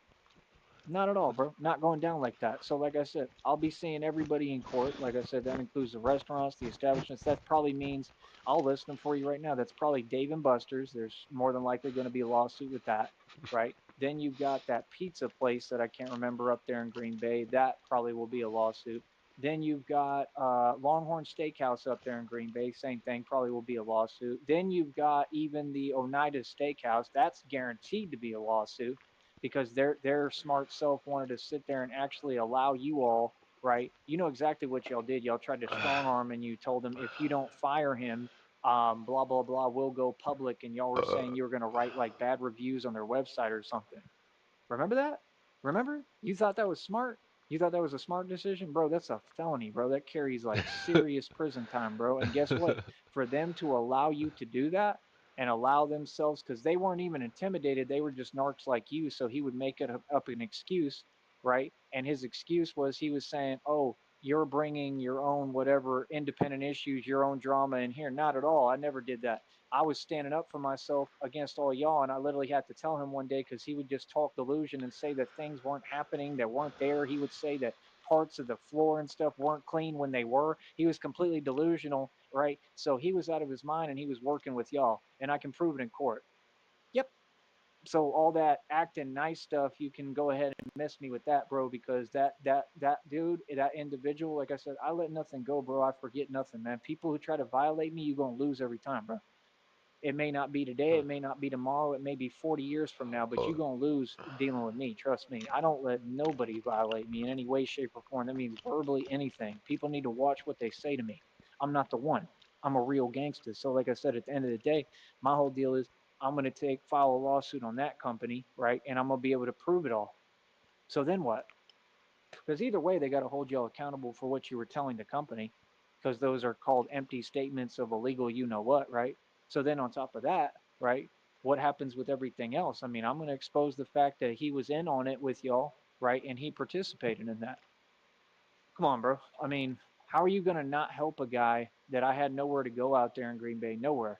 And literally, this insane lady would sit there and dump me out in the middle of nowhere in the street at night, knowing I had work the next morning, and I'd have to basically work like a zombie to the point of I'm so sleep deprived I'm about to literally like fall out, and I'm so strong I would still get through that day. And they kept doing this repetitively to me. Okay. And I was so strong, I kept working and kept on making my money and kept on making my checks, and I kept working. I literally was the best employee. That's at what a that job steakhouse. is. I was the best person at cleaning. I did my job extremely well. And that dude was nothing but like would make complaints and sit there and whine and make up stuff. And everything was just to sit there and mess with me. And it's like, dude, there's not even no need to do that, because this is just a job I'm doing along the way, getting where I'm going. So what's your excuse, number one, for just being like a stickler about everything for no reason and not making no sense? You know what I mean? That's what they do. They try to talk down to you like, oh, like you're slow, but he's slow. That's why he can't even run a proper steakhouse, bro. Let's get real, man. Like that place was not number one in anything, bro. The place was a joke, man. And the chemicals that you were using for the little side railings, like, yeah, bro, that stuff is not non-toxic. So please miss me with what you're talking about, bro. Literally, I couldn't even get near that stuff, bro, without reacting. And my reactions from my body, from what I went through, they tell me whether something is like has those traits or problems or not. So my point is, you had me doing that right on the railings and stuff. That's a restaurant, bro. You handling food. You got customers sitting down eating. Like if they touch the rail, they got that stuff on their hands, bro. That ain't right. You see what I'm saying? And like I told this dude that. I told this dude all of that, bro. Like I stand up for people. I protect people. Like it's just wrong, bro. It's wrong to run a business the way you do. You know what I mean? Straight up, bro. And like you act like it's so serious, like bro, like are you a dictator or like are you trying to run a restaurant? That's why your business failed every time. Your sinks made absolutely no sense, by the way. You should redesign those. Everything you did made no sense. Everything you did was the hard way when it's very easy and it's a simple process. I could run a restaurant 8 million times better than this dude and anyone else. I'm Ooh. just being honest, bro. It's common sense. So like I said, you got a lawsuit with that, you got a lawsuit with the pizza joint, you got a lawsuit with Longhorn Steakhouse, you got a lawsuit with Dave and Buster's. Who else? Who else? Like I said, anyone else who starts running their mouth and starts coming at their mouth with my name or trying to approach me and give me a hard time or treat me some way when I'm a grown man, you talk to a grown man with respect, right? Anyone who does that, guess what? Lawsuit. Straight up. I'm not going to play these games, bro. I'm telling you right now. So, like I said, like people are going to learn, like to stay away from me and keep my name out their mouth. Just like I said, I assure you, bro. I have a lot of power, bro. Y'all vastly underestimate me, man. You understand? So that's just lawsuits. That's just within Green Bay, and most of it's on Oneida Street because that's the strip that I basically took over and ran, and I ended up working everywhere out there and carrying all the restaurants on my back. So, like I said, I took over Green Bay. You feel me? So what's up? I don't care about Green Bay. You understand? Me and Christina, like, I mean, if we ever go to Green Bay, it'll be for like a Packers game. I mean, I'm the king out there. I mean, it is what it is, but that's not one of our goals. We don't care about Green Bay. You can have it. The entire department's corrupt. Everybody knows it. I mean, come on, bro. Those people I stayed with, they said they had experiences with them. I mean, like, come on, bro. Like, that's not cool. Nobody wants to be in an environment like that.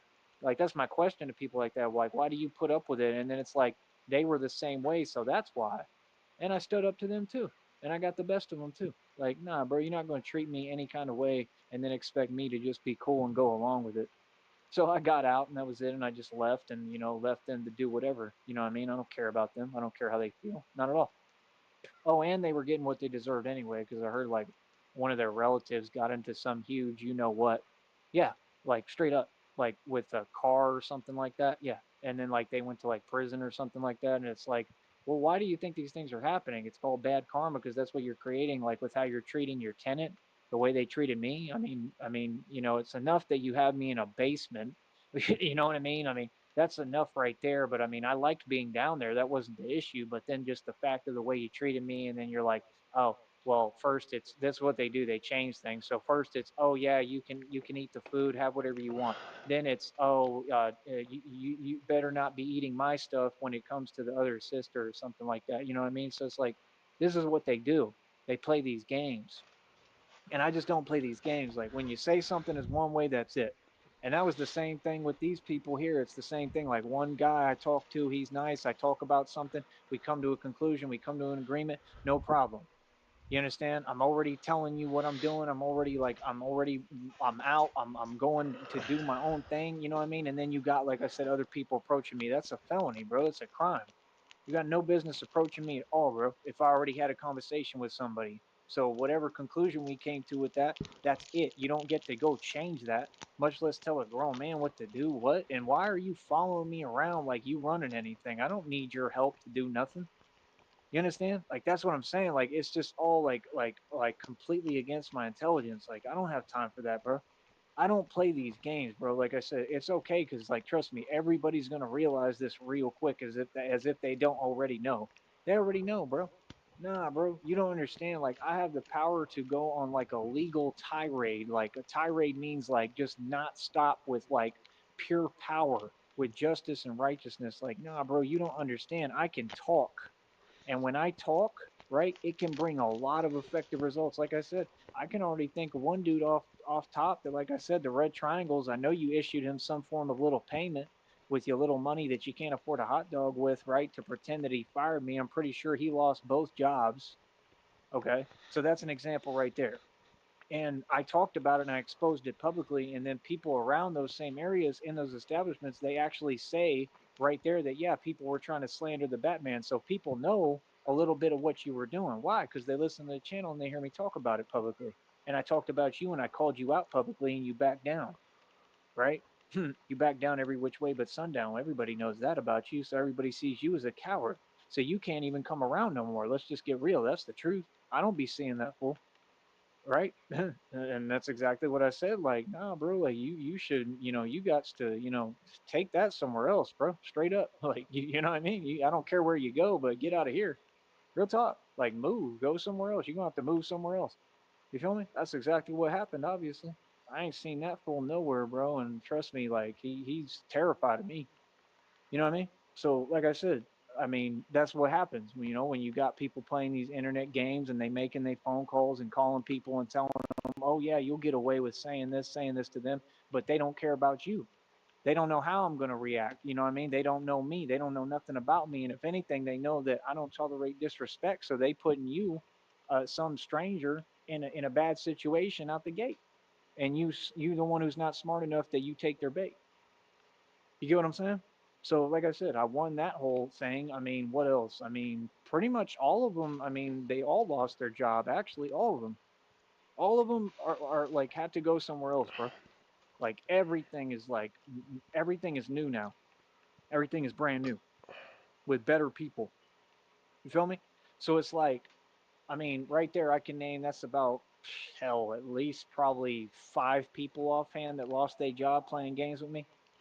Yeah, like lost their whole career, everything, bro. They probably lost a whole lot more than that because I'm walking karma. Like I said, the restaurants like Dave and Buster's, they all declined and went downhill after I left. I know that for a fact because they didn't have anyone who could do dishes like me. And that's what I told Homeboy. He tried to get on there with his narc talk, and I told him straight up reality. I was on the phone right there. He tried to say, oh, yeah, it's no big deal. We'll just get somebody else to do it. And I said, you don't have anyone else to do it, smart one. What are you talking about, Billy? Right? I said, everything you say is a lie. And I stood up to him and told him what it was. And he backed down too. He's another coward. Another one scared of me. Let's get real. That's what happened. So, like I said, I mean, I proved that everybody in Green Bay was a coward. I mean, like I said, that dude, I'm pretty sure he ended up losing his management job just because of karma. I'd be willing to bet you, right? So, right off top, I already said that's like 5 people lost their job playing games with me just because, oh, they were jealous of me and my social media and my YouTube channel. But my YouTube channel shouldn't have nothing to do with you affecting your own job. You see what I'm saying? It shouldn't be that serious that you're that envious that it becomes that much of an issue for you. You understand me? But this is what people do to themselves because they're so upset because they look at my channel and they see, oh, he's had money. Oh, he's lived a life. I mean, he's still, rich in equity. He's still wealthy. He's still making it, and they just want to compete with me because they know I made it. I've done the thing. My life was beautiful and amazing. Yeah. So, like I said, don't ever say some silly stuff like that again, man. My life has always been beautiful. You're talking about what you got going on. You were talking about, you said something about my life. First of all, you don't ever talk about nobody's life. That's one rule you need to learn. And number two, much less about mine. I don't put up with that. And mine is beautiful. What are you talking about? But look at you and what you got going on. Nothing. You lost a rinky-dink jobs, right? 2 of them. You were working to barely get by and try to support yourself or whatever, right? And you still don't have nothing and you're broke and you're a moocher. So what are you talking about? You feel me? Come on, bro. I mean, end of the day, you're nobody, bro, and you're a renter. You'll never own anything. You'll never have anything. Like I said, you don't know nothing about actually paying land taxes. I do. You don't know nothing about paying bills, having receipts for everything. I got documentation for everything, bro, for years, bro. I'm a boss. I'm It's a real called man. You property know how hard tax, that not is? land So what are tax. you going to tell me? Exactly. Nothing, bro. Keep my name out your mouth. That was silly for him to ever say something like that. That was crazy. Like I said, he got G-checked in person and backed down. Yeah, in front of everybody. You understand? Like I said, everybody knows, bro. I mean, all you did was help me. See, that's the thing. People be trying to do their little humiliation rituals too and stuff, and all it's done is make me epic and more of a legend. You feel me? So like I said, I mean, right there you can see I'm walking karma. That's just a small taste of it. And then, like I said, you got all that other stuff with the corrupt ones in Green Bay. I mean, I've just been seeing the news. I mean, with them getting karma for decades. I mean, that'll never stop. That's just common sense. And that's them doing it to themselves. All that stuff is what people do to themselves. Just like Homeboy lost his job because of himself. All those people he was affiliated with lost their job because of themselves. Right? Like I said, you want to sit there and big up people and say, oh, they got so much money. Okay, then why are they always in prison for drugs? Just saying. I'm supposed to care. I'm supposed to be scared of them. That's the same dude. The dude you're talking about, bro, I can name on here, bro. Like, are you sure you want to get cute with me? I could name his name on here, bro. I went to high school with him, man. He was always on something, bro. And he was saying some crazy stuff one day about a basketball game and trying to get me like I'm supposed to be scared, like I'm not going to go to my own basketball game. I went and had the best game ever and was looking at him like, yeah, you a coward. Y'all been the same haters since day one, bro. They was the same people in high school. Boy, miss me with what you talking about. Y'all ain't nobody out here. I run all this. Straight up. This is my land. I run this. You understand? And that's why I run it right and I care about people and I take care of everybody. I'm a good person. Anybody going against me, you're going to lose. Straight up. That's just reality. So, like I said, got the best of all them. Completely won that. And like I said, you remember I got my check and everything. Like I said, they tried to leave me stranded in Austin and stuff. I figured all that out, got my money. Everything worked out, man, because God is good. Same thing. Then I went to the church thing a little later, right? Like I said, they tried to leave me stranded in Kentucky. Got me a ticket for like $300-400 to get back. I mean, come on, bro. You can't be serious, man. This is what I do, bro. I can guarantee you that ministry, I mean, they're getting their karma every day. I mean, they've already lost a ton of people as far as the ministry. They got different guys now because they can't keep anyone because they got the main dudes trying to be manipulators and they're narcissists. I mean, you need people like me to be running that stuff. That entire ministry home I should be in charge of. I'm who can help people. I who would actually enjoy the experience and would have fun with people, and it would be a good experience for everyone, and we would have fun. You know what I mean? And I'm gonna tell you what, man. When Christina gets down here, you know, if God gives me my blessings, God willing, because I don't expect nothing. I don't demand anything. I don't think anything is guaranteed necessarily. But the only reason I feel it's guaranteed is because I believe in God's promises to me. You know, I feel it's guaranteed in that sense, but you know, I'm just saying I don't demand or expect anything, you know, but my whole point is, um, I mean, I believe in Christina and I believe in God 100% with every fiber of my being. I would gladly put my life in Christina's hands. Seriously, right now. I trust her. You understand? So it's like when Christina gets here, like I said, what do you think is one of the first things I'm going to probably talk about and focus on too with her? The ministry thing.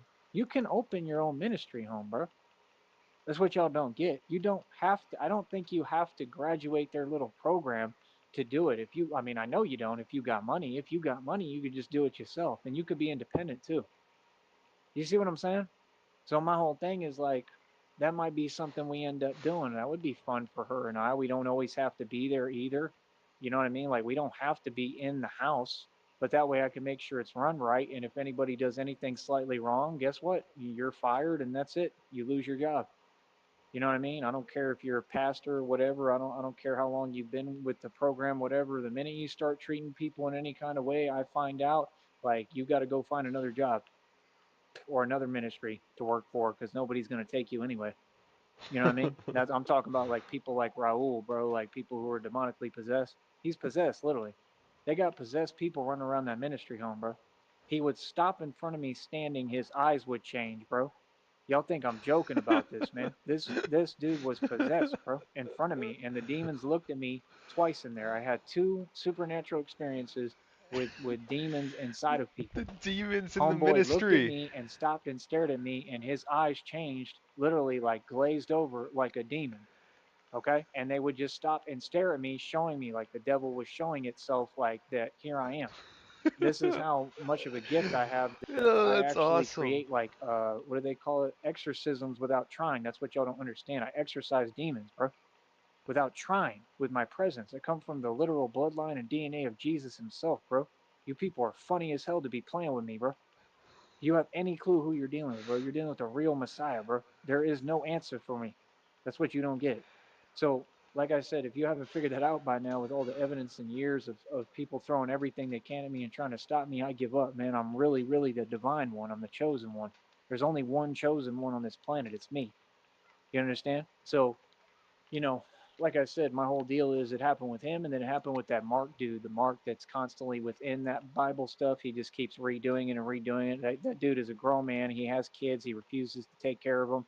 He won't do anything for any of his family. And he's sitting there talking about it in front of us. And I'm like, aren't you answering your own question? You know what I mean? He's like, why am I here? Well, that's a great question. Why are you here? Like, why don't you go ahead and, you know, go actually do your job and be a parent? and be a good person, but he's just a horrible human being, and he said it himself. So I mean, he did the same thing in front of me. He sat across from me, right? Was it at that time or another time? I don't know. It was several times he just looked at me like real evil. I think it was 2 experiences with him that I could tell he was possessed. Several times, even in church. And I mean, this dude was so weird in church. He would do it in front of you, letting you know. No, So hold we'd be up, praying hold up. I gotta hear that another again. time. Did He did. is he telling someone else to go and be a parent when he abandoned his daughter? Hold Be a up. good person, but he's just a horrible human being, and he said it himself. So I mean, he did the same thing in front of me. He sat across from me, right? Was it at that time or another time? I don't know. It was several times he just looked at me like real evil. I think it was 2 experiences with him that I could tell he was possessed. Several times, even in church. And I mean, this dude was so weird in church. He would do it in front of you, letting you know.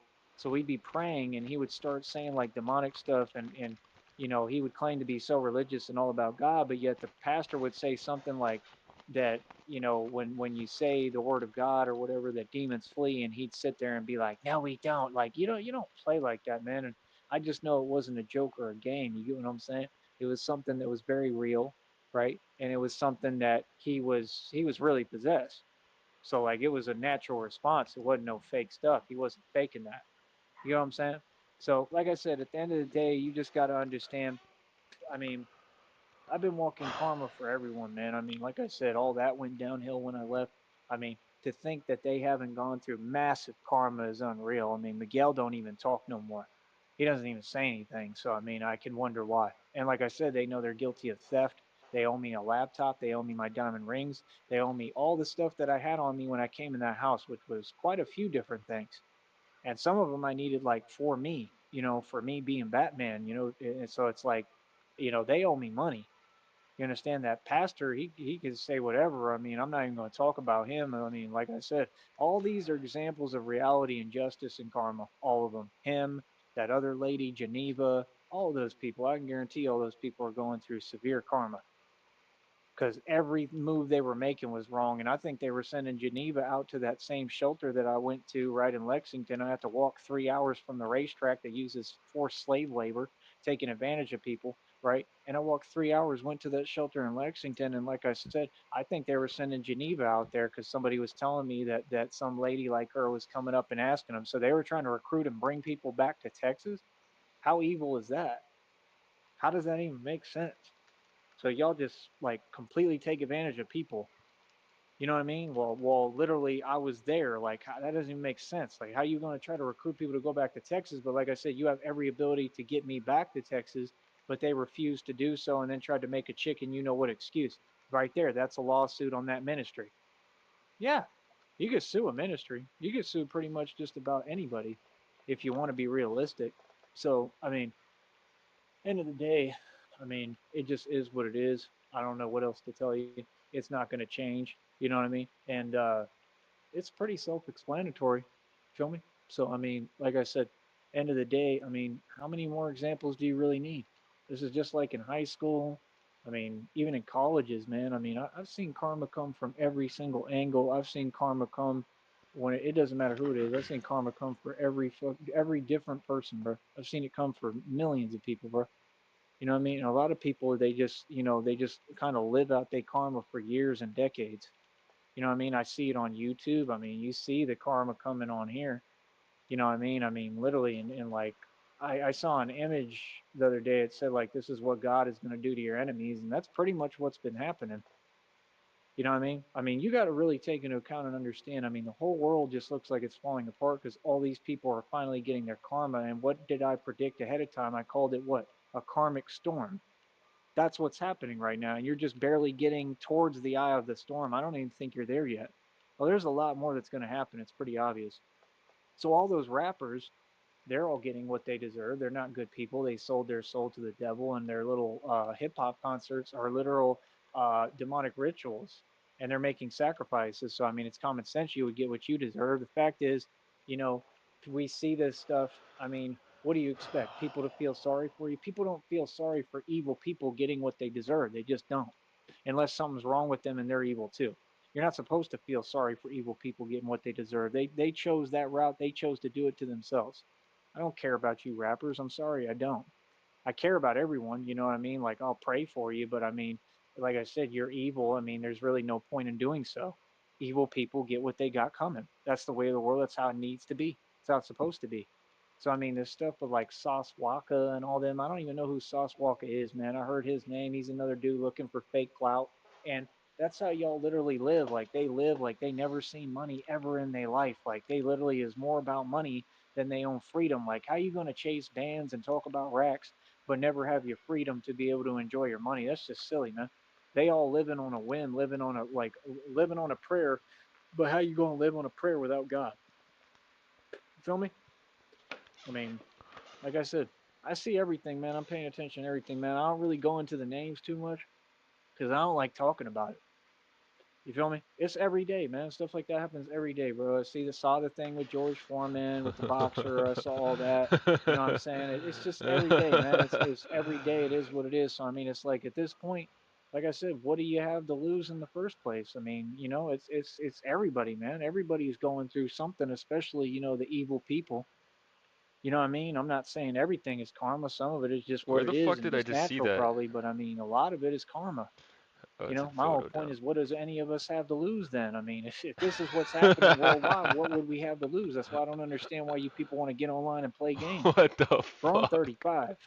Okay? Like, what I've been through, I shouldn't even be able to talk to you. Every day is a miracle for me. You understand? I'm just eternally grateful that I'm still here. I'm eternally grateful that I got God with me, protecting me, and that He loves me and He looks over me and that He wants to bless me. You feel me? Like I said, I don't know what y'all talking about, man. I basically have every opportunity now. Like, I'm getting everything going. I ain't worried about y'all. I'm not going to say it's all easy or that I don't struggle. Sure, I struggle. Sure, I got problems. I got issues. I got tons of stuff to do. But that's like, I'm putting myself in a better position overall. You know what I mean? I'm still dealing with things that are very hard for me when they shouldn't have to be, but they just are. Like I said, I do everything on my own. I don't depend on none of y'all. You know, I don't turn to none of y'all, and I for sure don't ask or beg for nothing. I don't know what you talk about, man. I make all my own income, all my own money. I do my own thing. I get my own bread. I run my own ship. I run my own companies. Like, I do my own thing, man. Feel me? Like I said, the next check is already almost to $50. How you like me now? How does that make you feel?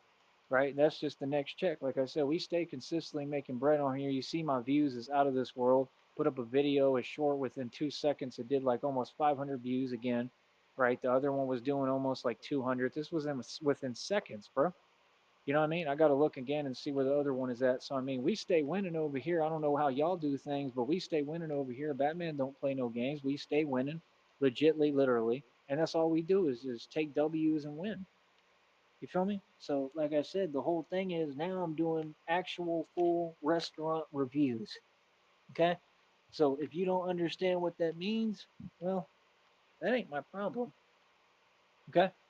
You better get educated quick, because I'm going to tell you right now, what's going to happen is at some point here, I'm going to be naming specifics like actual restaurants in the valley and everywhere, because I'm just tired of the games. I mean, if this is the game people are going to play and they're going to start talking about me behind my back when my field has nothing to do with theirs, basically that's like volunteering and coming into my realm, my reality, my life, and my playing field, right? So no problem. Now I'm going to go into your playing field. Now I'm going to go into yours, because see, me, it's always an eye for an eye. Sorry, but it is. I roll with God. We do eye for an eye. We do fairness. Real talk. So if people think they're just going to do things towards me and then there's not going to be a response, oh, we respond every time, bro. Do you have any idea who I am?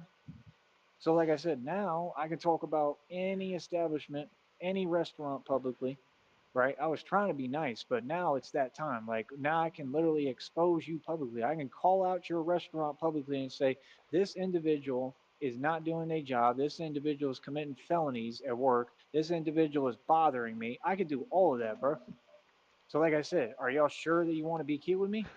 Are you sure you want to, like be talking to me when I'm not talking to you? You know what I mean? Like, people just need to think twice, bro. Because, like I said, I'm doing full restaurant reviews. Yeah, food reviews and restaurant reviews. That means if I give you a bad review, that's public, bro. And I can go on your webpage too and leave a comment, which I'm more inclined to do every day. You understand? Like I said, it ain't about trying to do anything Batman negative. I'm tripping. trying to do everything Batman positive. needs But if some you milk. are negative, then I got to. Power. Oh yeah, he thinks he has a lot of power, but he's homeless. He has no power. He's homeless, living on the streets of Brownsville, Texas, and every day he just talks for hours to the camera on YouTube while he's walking the streets. And he acts like he has some crazy powers and shit. He acts like God is completely on his side. He's completely innocent. He acts like he's gonna do a bunch of lawsuits against restaurants and people. Just a bunch of bullshit. He's also got a fake girlfriend who's a guy that pretends to be a girl, and his fake girlfriend who's a catfish says she has $6 million and one day she's going to come to Brownsville, Texas and give him the $6 million, and he believes it. And so yeah, he thinks he's going to be super rich soon, except he's known this fake girl on the internet for 2 years, and all they do is email each other. They've never met, not once, but somehow she's rich. She's getting, or she has $6 million apparently. She's going to give it all to him. She's going to come to Brownsville, but they've been talking for 2 years over email. And yeah, this fake girl still hasn't done it. Like, he's so stupid. He's honestly retarded. Give you the right review of what you are and what you're doing. You see what I'm saying? Because I'm pretty much probably going to, I'll tell you right now, I'm pretty much guaranteeing a review for probably every restaurant in the Valley. I'll just call all y'all out publicly, straight up. So, I mean, if you do good, then you get a good food review. If you do bad, then you get a bad one. But see, that's the thing. This is to be positive, but this is something that needs to be done so that people can see, you know, where they want to actually eat at and what they want to do. I have full ability to do that. Yeah, that's what you do on here. Food reviews, right? So that way, if you like the food, you talk about it. But see, when you got people doing extra theatrics, I mean, it just is what it is. Like I said, I don't know why people want to go out their way to start nonsense and act like things are personal when I don't know none of these people and they got no business speaking to me, bro. You know what I mean? But like I said, we tolerate no disrespect. Yo, he might actually be talking about me there, because I made a couple food videos about him, making fun of him that he can't get any food. If you take it there and you disrespect me in any way, shape, or form, or I feel any way slighted, like I said, What are you I'm gonna doing do a about it? review, and I'm gonna say the Oh, you're gonna do a food review. That's what you're gonna do to get back at me? Wow, I'm so scared. Please don't do that food review. Please, please, I beg you. truth about all y'all. That's not one person. I'm gonna say the truth about everyone. I'm gonna expose everyone, and like I said, more people may lose their job. I'm gonna tell you right now, bro, I'm literally making that like my whole career. Yeah, because I got a job. I'm the CEO of my own company. My career basically is that if people are doing things they not supposed to, especially towards me, you more than likely gonna lose your career. Yeah, and you're not gonna have no money to do whatever. All those things you wished on me, right? That's why it says in the readings, I'm getting 10 times the amount of everything that you didn't want me to have, right? It says in the readings, I'm getting blessed, I'm getting gifted, I'm getting everything. Everything I touch will turn to gold. Facts. So like I said, that's about it, man. Like I said, what's our slogan for 2025? Play with me if you want. There ain't no fear over here. All y'all are peasants, you're wage slaves, you work your little jobs, and y'all don't even do nothing. Y'all don't even do your job description. If y'all don't even know your job description, how's anybody going to tell me anything? Exactly. I am the authority. I don't do no talking, bro. I'm a man of action, bro. Trust me, bro. People will see very quickly my power, and they will back off. I don't care who it is. You understand? Anybody, bro. Trust me, I don't back down, bro. I don't care who you are. See, this is the problem. A lot of people, they look at me, they think that something's sweet. Ain't nothing sweet with me. They think that I'm defenseless. I got God with me, every angel. I got every realm. I've got everyone writing for me. Are you serious? I got spiritual entities that start writing for me. Yeah, that means people go against me, violate me in any way. I got ghosts and spirits and ancestors that go visit you. Straight up. Yeah, I got ghosts that go see you. You know what I mean? So if y'all start seeing some paranormal activity around you, I'm probably why, because the way you tried to treat me or talk to me. Make sure you talk to me right. You never know who you're talking to. You feel me? You might be talking to the actual Messiah himself, boy, and not have a clue who you're talking to. You feel me? Like I said, what's the world going to tell the Messiah? I'm the true Messiah. I've been telling y'all that for decades, bro. It ain't nothing fake over here, man. I stand on every statement I ever made, and every action I ever took was the right action. Stand up to these people. They ain't no good. You understand? They don't deserve nothing. And they deserve everything that they go through and that they get. And I'll tell any of you right to your face. So again, who's the authority? Me. There's no power struggle because we already know who has the power. We knew that every single day. You feel me? And that's all I really got to say, man. So, like I said, stay up. Like I said, you see what's happening to all y'all. You see what's happening to all your generations. Literally, I mean, you're the one who created all this, man. I mean, you're talking about, bro, this stuff's going to last for generations, bro. All your generations you did this to. All of it. I ain't got to spell it out for you, man. You people did this to yourselves, man. Like I said, this is what happens when you want to be dirty and vile and no good towards good, righteous people who do nothing but help everybody and show love and spread love and positivity. I'm a good person, bro. Trying to mess with a good person or a righteous man and think, oh, it's all good and you just gonna walk away without any karma, man. Get out of here, bro. You crazy. And that's what time it is. All y'all know reality now. Yeah, exactly. Play with me if you want. 2025, baby. So, like I said, we run the music game. Like I said, Cashless Bayman more successful than any record label ever. Like I said, all of them in that group, they go bankrupt like Birdman and Lil Wayne, right? Kissing up to each other, literally, right? Right? So, come on, bro. I'm not Drake, man. I didn't have a crush on Lil Wayne, and I didn't come up on Degrassi in a wheelchair, fool. Copying my phrases from songs I created, turn them into memes, man. They sitting there, got Kanye West stealing my quotes about love and fear being a vibration and this being a thought realm. Y'all don't even know what you talking about. Boy, stop it. And Kanye's a joke too, and he's continuing to get his karma. His entire existence is his karma. Same with Jay-Z, same with Diddy. Yep. So I mean, like I said, clearly all of you are getting yours. I mean, all of them. Will Smith, same thing. He's the one who forked his son over for whatever, for the devil to do whatever he wanted with. Let's just get real. And his issues came out already. He's got the same issue all the Masons got. That's why he kept doing that around his son. Like I said, all y'all, it's easy to see, man. And this is the problem: is you got a public who supports the Illuminati. Okay, no problem. All y'all are enemies. So we're back to the you know what everybody movement, and it's whatever, man. You feel me? So we could do whatever, bro. I don't really care at this point. Like I said, I'm a real gangster, bro. You understand? So, like I said, I mean, people want to play these games. I mean, there's more than one way to approach things. I know how to approach things the right way in society and make it look cute while I still make sure that you lose. You understand? You're going to take an L messing with me. I don't care who you are. Okay? You're going to take an L. You're going to lose. Okay? Majorly. You feel me? So, like I said, it is what it is with me. I mean, people got to understand the animal they playing with, boy. That's all. All y'all got to start figuring it out, man. Like I said, quit acting like I'm something I'm not. You people need to do your research on me, homie. Y'all don't know nothing about me, and trust me, I already took full advantage of that. I've been laughing at you for years. You people want to act like you don't know about me. Come on, bro. You know about me. You know about me. All y'all, bro. You know about me. Yeah, you know exactly how I get down and who I am. Feel me? So yeah, ain't no fake stuff no more. We ain't got to sit here and try to pretend no more. Like I said, I was just living my life. Now I'm starting to figure out what all y'all on. You feel me? So cool, no problem. Let's play now. Let's see if they all want to play the game now. I doubt it. Feel me? Because you're going to lose. I don't care who you are. Feel me? So, like I said, I mean, it is what it is, man. Like I said, I run the streets. I got all the power in the world. I don't care what people think, and I don't care about your opinion, and I don't care what you tell yourself. You're all nobodies. Feel me? And that's about it. And like I said, what I say right to your face. Y'all don't. And everything you say hiding. Ain't nobody said nothing to me. Nothing. Even when y'all try to come some way, it's still on some coward stuff, and you still have to walk away with your tail tucked between your legs, and you get told off and told reality. Like I said, nobody controls me, man. I do what I want to do. Like, that's the number one thing I pride myself on. That'll never change. People can say whatever. I mean, you running your mouth doesn't mean you control me. I do what I want to do, son. Trust me, bro. I'm from the hood for real, bro. You don't know who I am.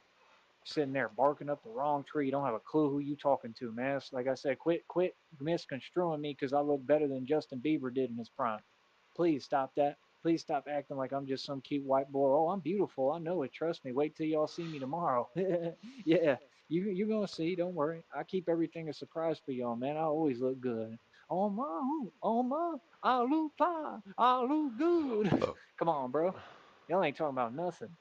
Feel me? So, like I said, let them do what they do. Let them all continue to sit there and be envious and jealous. We're going to keep on winning. We're going to keep on getting paid, and we're going to keep flaunting it in front of your face. That's all. See, I just do me, and I get paid to be me. I don't got to do nothing extra. Real talk. Like I said, the people don't seem to get it, man. Like when somebody's going through something of the capacity of what I'm going through this entire time, and all you people kept coming towards me, approaching me and trying to really get me caught up and like set me up literally and have me in situations.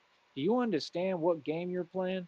If you don't understand that, right, that a man has to stand up for himself and protect himself. This is my life. I'ma always protect my life. Understand that. And that's in God's name. I'ma always protect my life. Always. I'ma always stand up for my life. I only got one, right? So it's like, I don't know why it was that serious, but just understand something, bro. I always come back and address everyone. Always. It don't matter where I'm at, who it is. I let nothing go, right? So like I said, I mean, once Christina get around me and we got all this bread and money, I mean, I'm gonna have a field day because trust me, the way that people tried to play games with me when I'm going through something this serious, trust me, all I'm gonna be doing is playing games with y'all. Yeah. Oh yeah. Like I said, you try to make things hard for me, I'm gonna make them impossible for you. Feel that? You understand? Just like I said, when y'all gonna have your hands out and all y'all gonna be begging, oh, put me on. Oh, yo, homie, give me an opportunity. Just like all y'all fools in the street when I'm about to pull up. We about to pull up in literally like, what's it called? What's that car I wanted? A Rolls Royce. I'm gonna end up buying a Rolls Royce. Watch. Yeah, I'm gonna end up buying one off of capital made from our businesses too. Watch. I'm gonna get me a Rolls Royce for me and Christina, for Christina and I. Watch. Yeah, I'm talking about the long ones that are gold with the big grill. Yeah, I'm gonna pull up in a Rolls Royce and y'all gonna be like, when we pull up in Atlanta and stuff, y'all gonna be on the street. Yo, son, let me holler at you. I'm gonna treat you like 50 cents. So I'm gonna say, nah, I ain't got nothing for you. Right? You feel me? You know what I mean? You should know what time it is. You should know what I got for you, right? You should know what time it is. I ain't got nothing for y'all. Don't ask me for nothing. You don't get nothing. You don't get a dime, no nada, no nothing. We ain't gonna spend our time like you. Like, y'all are like weird, bro. Y'all be trying to do things out of spite and then wonder why you get your karma. I don't do all that. You know what I mean? But we just not giving you nothing. You don't get nothing. We remain righteous, good people. We don't do nothing like that. We don't talk like that. We treat people right. And that's all, man. Everything is me standing up for myself. Ain't nobody gonna tell me I'm wrong for standing up for myself. I promise you that. We ain't gonna let that slide. Hell nah, bro. Y'all got to learn how to talk to yourself. Man, it's just that simple, man. You gotta learn what you're doing around here, homie. Straight up. And maybe now people will think twice and they'll understand, like, hey, you don't get it, bro. It's a real deal. You come at me any type of way, bro. I don't care who you is, homie. We'll talk. I don't care where we at. I don't care, bro. I don't care if you're the army of 8,000 people, bro. You gonna understand, you gonna talk to me, right? Feel me? I'm different, bro. We built different. See, y'all He's about to go down. Me, we drop everything and we stop right there and we make sure we no, the she issue just went and down. you understand the point of who you just talked to. You see what I'm saying? Come on, bro. This is like fighting two of them. And I have kids, like I said, you think anybody's gonna stand behind my No, kids? come on. Not at all. No, they're not. Nope, because I'll address them. This is why we can't win this. Christina is going to be my wife. I'm on my own. She's, Can I revive? You know, she's I can't smart. revive. She knows Alright, that I'm she'll outta never have to worry. People don't mess with me because they know better. I'm really a gangster, bro. I've never taken an L yet. You understand that? I've never backed down to anyone in my entire life. Ever. More enemies. Okay? This is what I do. So I don't do all that, and this has been the problem in the past with some of these delusional narcs. I don't do all that for people to pretend like they have anything to worry about. No. Christina understands reality. She will never have anything to worry about because you're with me. See the point? People literally will move just off the strength of who I am. People will say, you're with him? Okay, here you go. Here's the best table in the house. That's what happens when you're a gangster. You see what I'm saying? See, this is the problem. There's too many of you want to fake this stuff. You want to fake the funk, blah, blah, blah. You want to worship money and talk about it. It ain't about money, man. It's about respect, bro. See what I'm saying? The money will come. That's what all y'all got misconstrued. So like I said, keep doing things your way because all y'all following the way of Satan and the devil. I'm following the way of God. Like God told me, keep your eyes on me. That's what I do. Don't worry about money and all that stuff, man. I'd like to have more than enough so that I don't have to worry and stress. You know what I mean? Sounds good, but it ain't worth nothing the way y'all do things. It sure ain't worth my freedom. It ain't worth me doing dumb decisions and making mistakes like y'all. I I just don't even understand how y'all move like that. I don't even get it. I mean, you can't be in a major city right now. That's why I love where I'm at as much as I, you know, have issues because of other people. It's not me, it's other people. I love where I'm at. I love it because it's perfect for me. You understand? If I was in like a major city like Chicago or Dallas right now or Houston or Austin, I'm sure I'd be having major problems with people. Because this is a new generation, man. Y'all too loose lips. I'm just going to be honest with you. I can't even come around y'all, bro. Real talk, because I'm the type of dude, let's get real, man. I'm the type of dude, I go to a club or I go out somewhere or I go out in public, people don't run their mouth to me. You say something wrong to me, I mean, I ain't got to spell it out. I mean, I literally will lose my you-know-what and go ballistic. That's who I am. I don't know how y'all move and get down, but me, I'm the type of dude, I don't care where I'm at. I'm a street dude for real, bro. You say something wrong to me, you better know who you're talking to. That's how I move. Let's just get real, bro. I mean, at least everywhere else but here. Like I said, here I try to clean it up and make it look cute. I ain't the one, trust me. I don't care who you are. You could be 800 pounds and 800 feet tall and be the Jolly Green Giant. I don't care. You ain't gonna talk to me no way. Straight up. Feel me? So, like I said, I don't know how y'all do things. I don't do things like that. I drop everything and I address you and focus on you completely until you understand who you're talking to and what time it is. Capiche? That's what I thought. So like I said, all these other people, they're all a bunch of 3-foot-tall ants. They ain't nobody. They can keep my name out their mouth and they know better. Feel me? They know exactly who I am. Boys, stop pretending. Y'all know who the internet celebrity is? Want to sit here and fake it. Want to pretend. Like what? Like I'm like you? Hell. Can't be serious, man. That's why they jealous. I'm going to tell you why they jealous, man. They jealous because of stuff I'm not even worried about. That's why you got to just take things as they come when it comes to blessings. That's why you can't be like that and can't be tripping all the time. I went through my eras of tripping already, man. Y'all see me on camera tripping. You see me wearing bandanas and doing all that. You know what I mean? I'm super thug. I'm super gangster. Y'all see me in the hood, in the ghettos. Y'all see me turn up on people. Y'all heard me on camera turning up on fools just for talking to me wrong or coming around me. I did all that already, man. I ain't trying to be on that, man. We cleaned it all the way up, baby. I'm a businessman. You feel me? You understand? But just don't get it misconstrued and twisted and think that element of me is gone, like 50 Cent said. You know what I mean? He said, let me show him some of the old me. You feel me? No, homie, trust me. Like, I'm really about that. That's all I'm about. That's what I come from. So, like I said, miss me with it. Miss me with the fake nonsense. Let's get back to reality and let's, like I said, make it look cute and look like we're playing with, like I'm Mickey Mouse here. Oh, hello, everybody. Oh, like I said, this is Tyree. Oh, and I run the internet. Oh, and you'll do what I say because Mickey's the boss. You understand? Oh. So, yeah, like I said, I know who I am. You feel me? I don't really care what people have to say because, like I said, my actions always speak a lot louder than anybody's words. Quote that. That's a hell of a Tyree Sneed quote for the ages. My actions always speak a lot louder than anybody's words. Real talk. I say a lot more with action than anybody does talking because everybody just runs their mouth. But I'm just being honest, bro. I'm glad that I'm not in a major city because, like I said, I know how I'm programmed and how I'm built, and that's just how we came up in the street, man. Like, straight up, bro. In this environment now, y'all got all these millennials running around, and y'all millennials just don't know your head from your you-know-what, and you'll be running your mouth. And you'll end up running your mouth to the wrong person, not understanding, some people still built like this. But you could never fathom that. So I don't fit into this day and age, and I understand that. That's why you see me, I stay the whole away from everybody.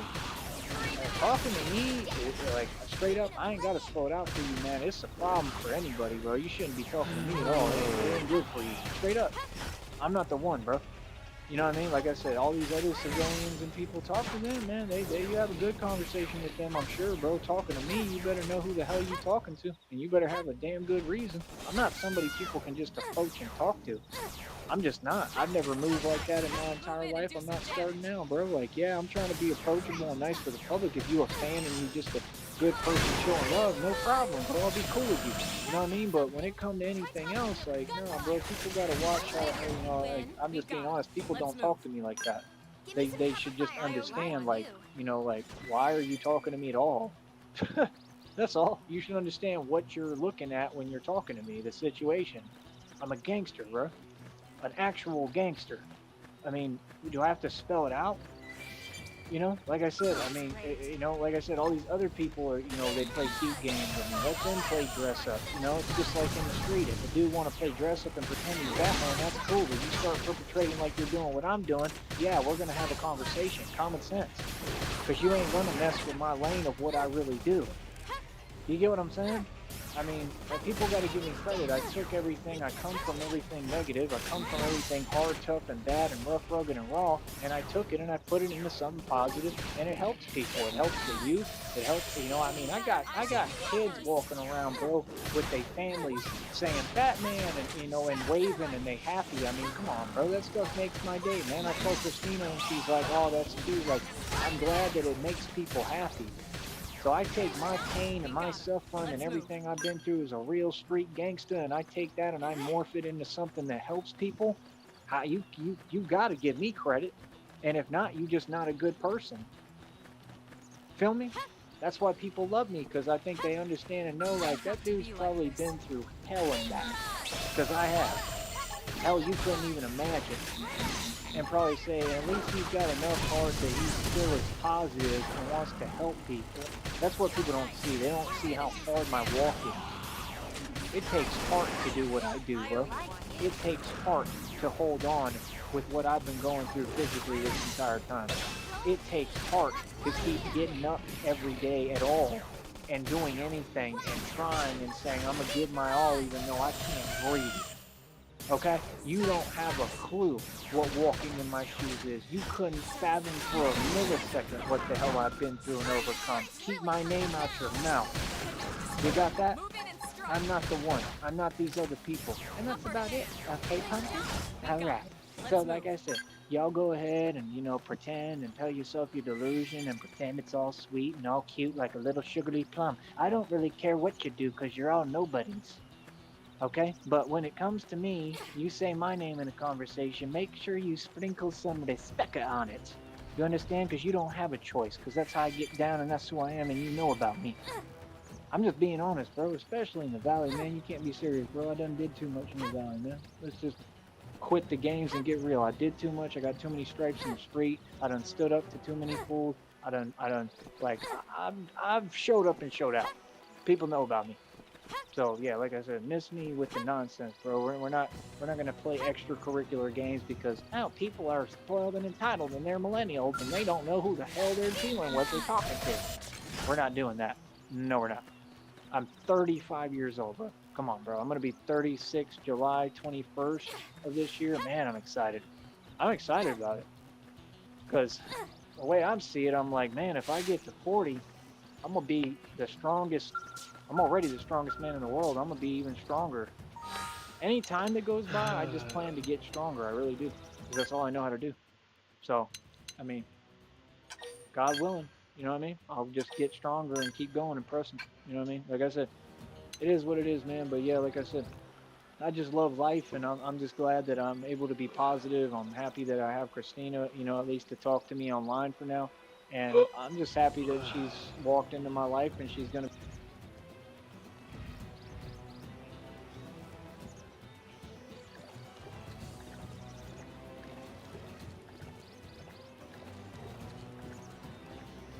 We may be at the point of no return with silver that could have a seismic impact on price in one direction or another. Let's talk about it in this video as we discuss the stress that is now facing the silver market as we explore.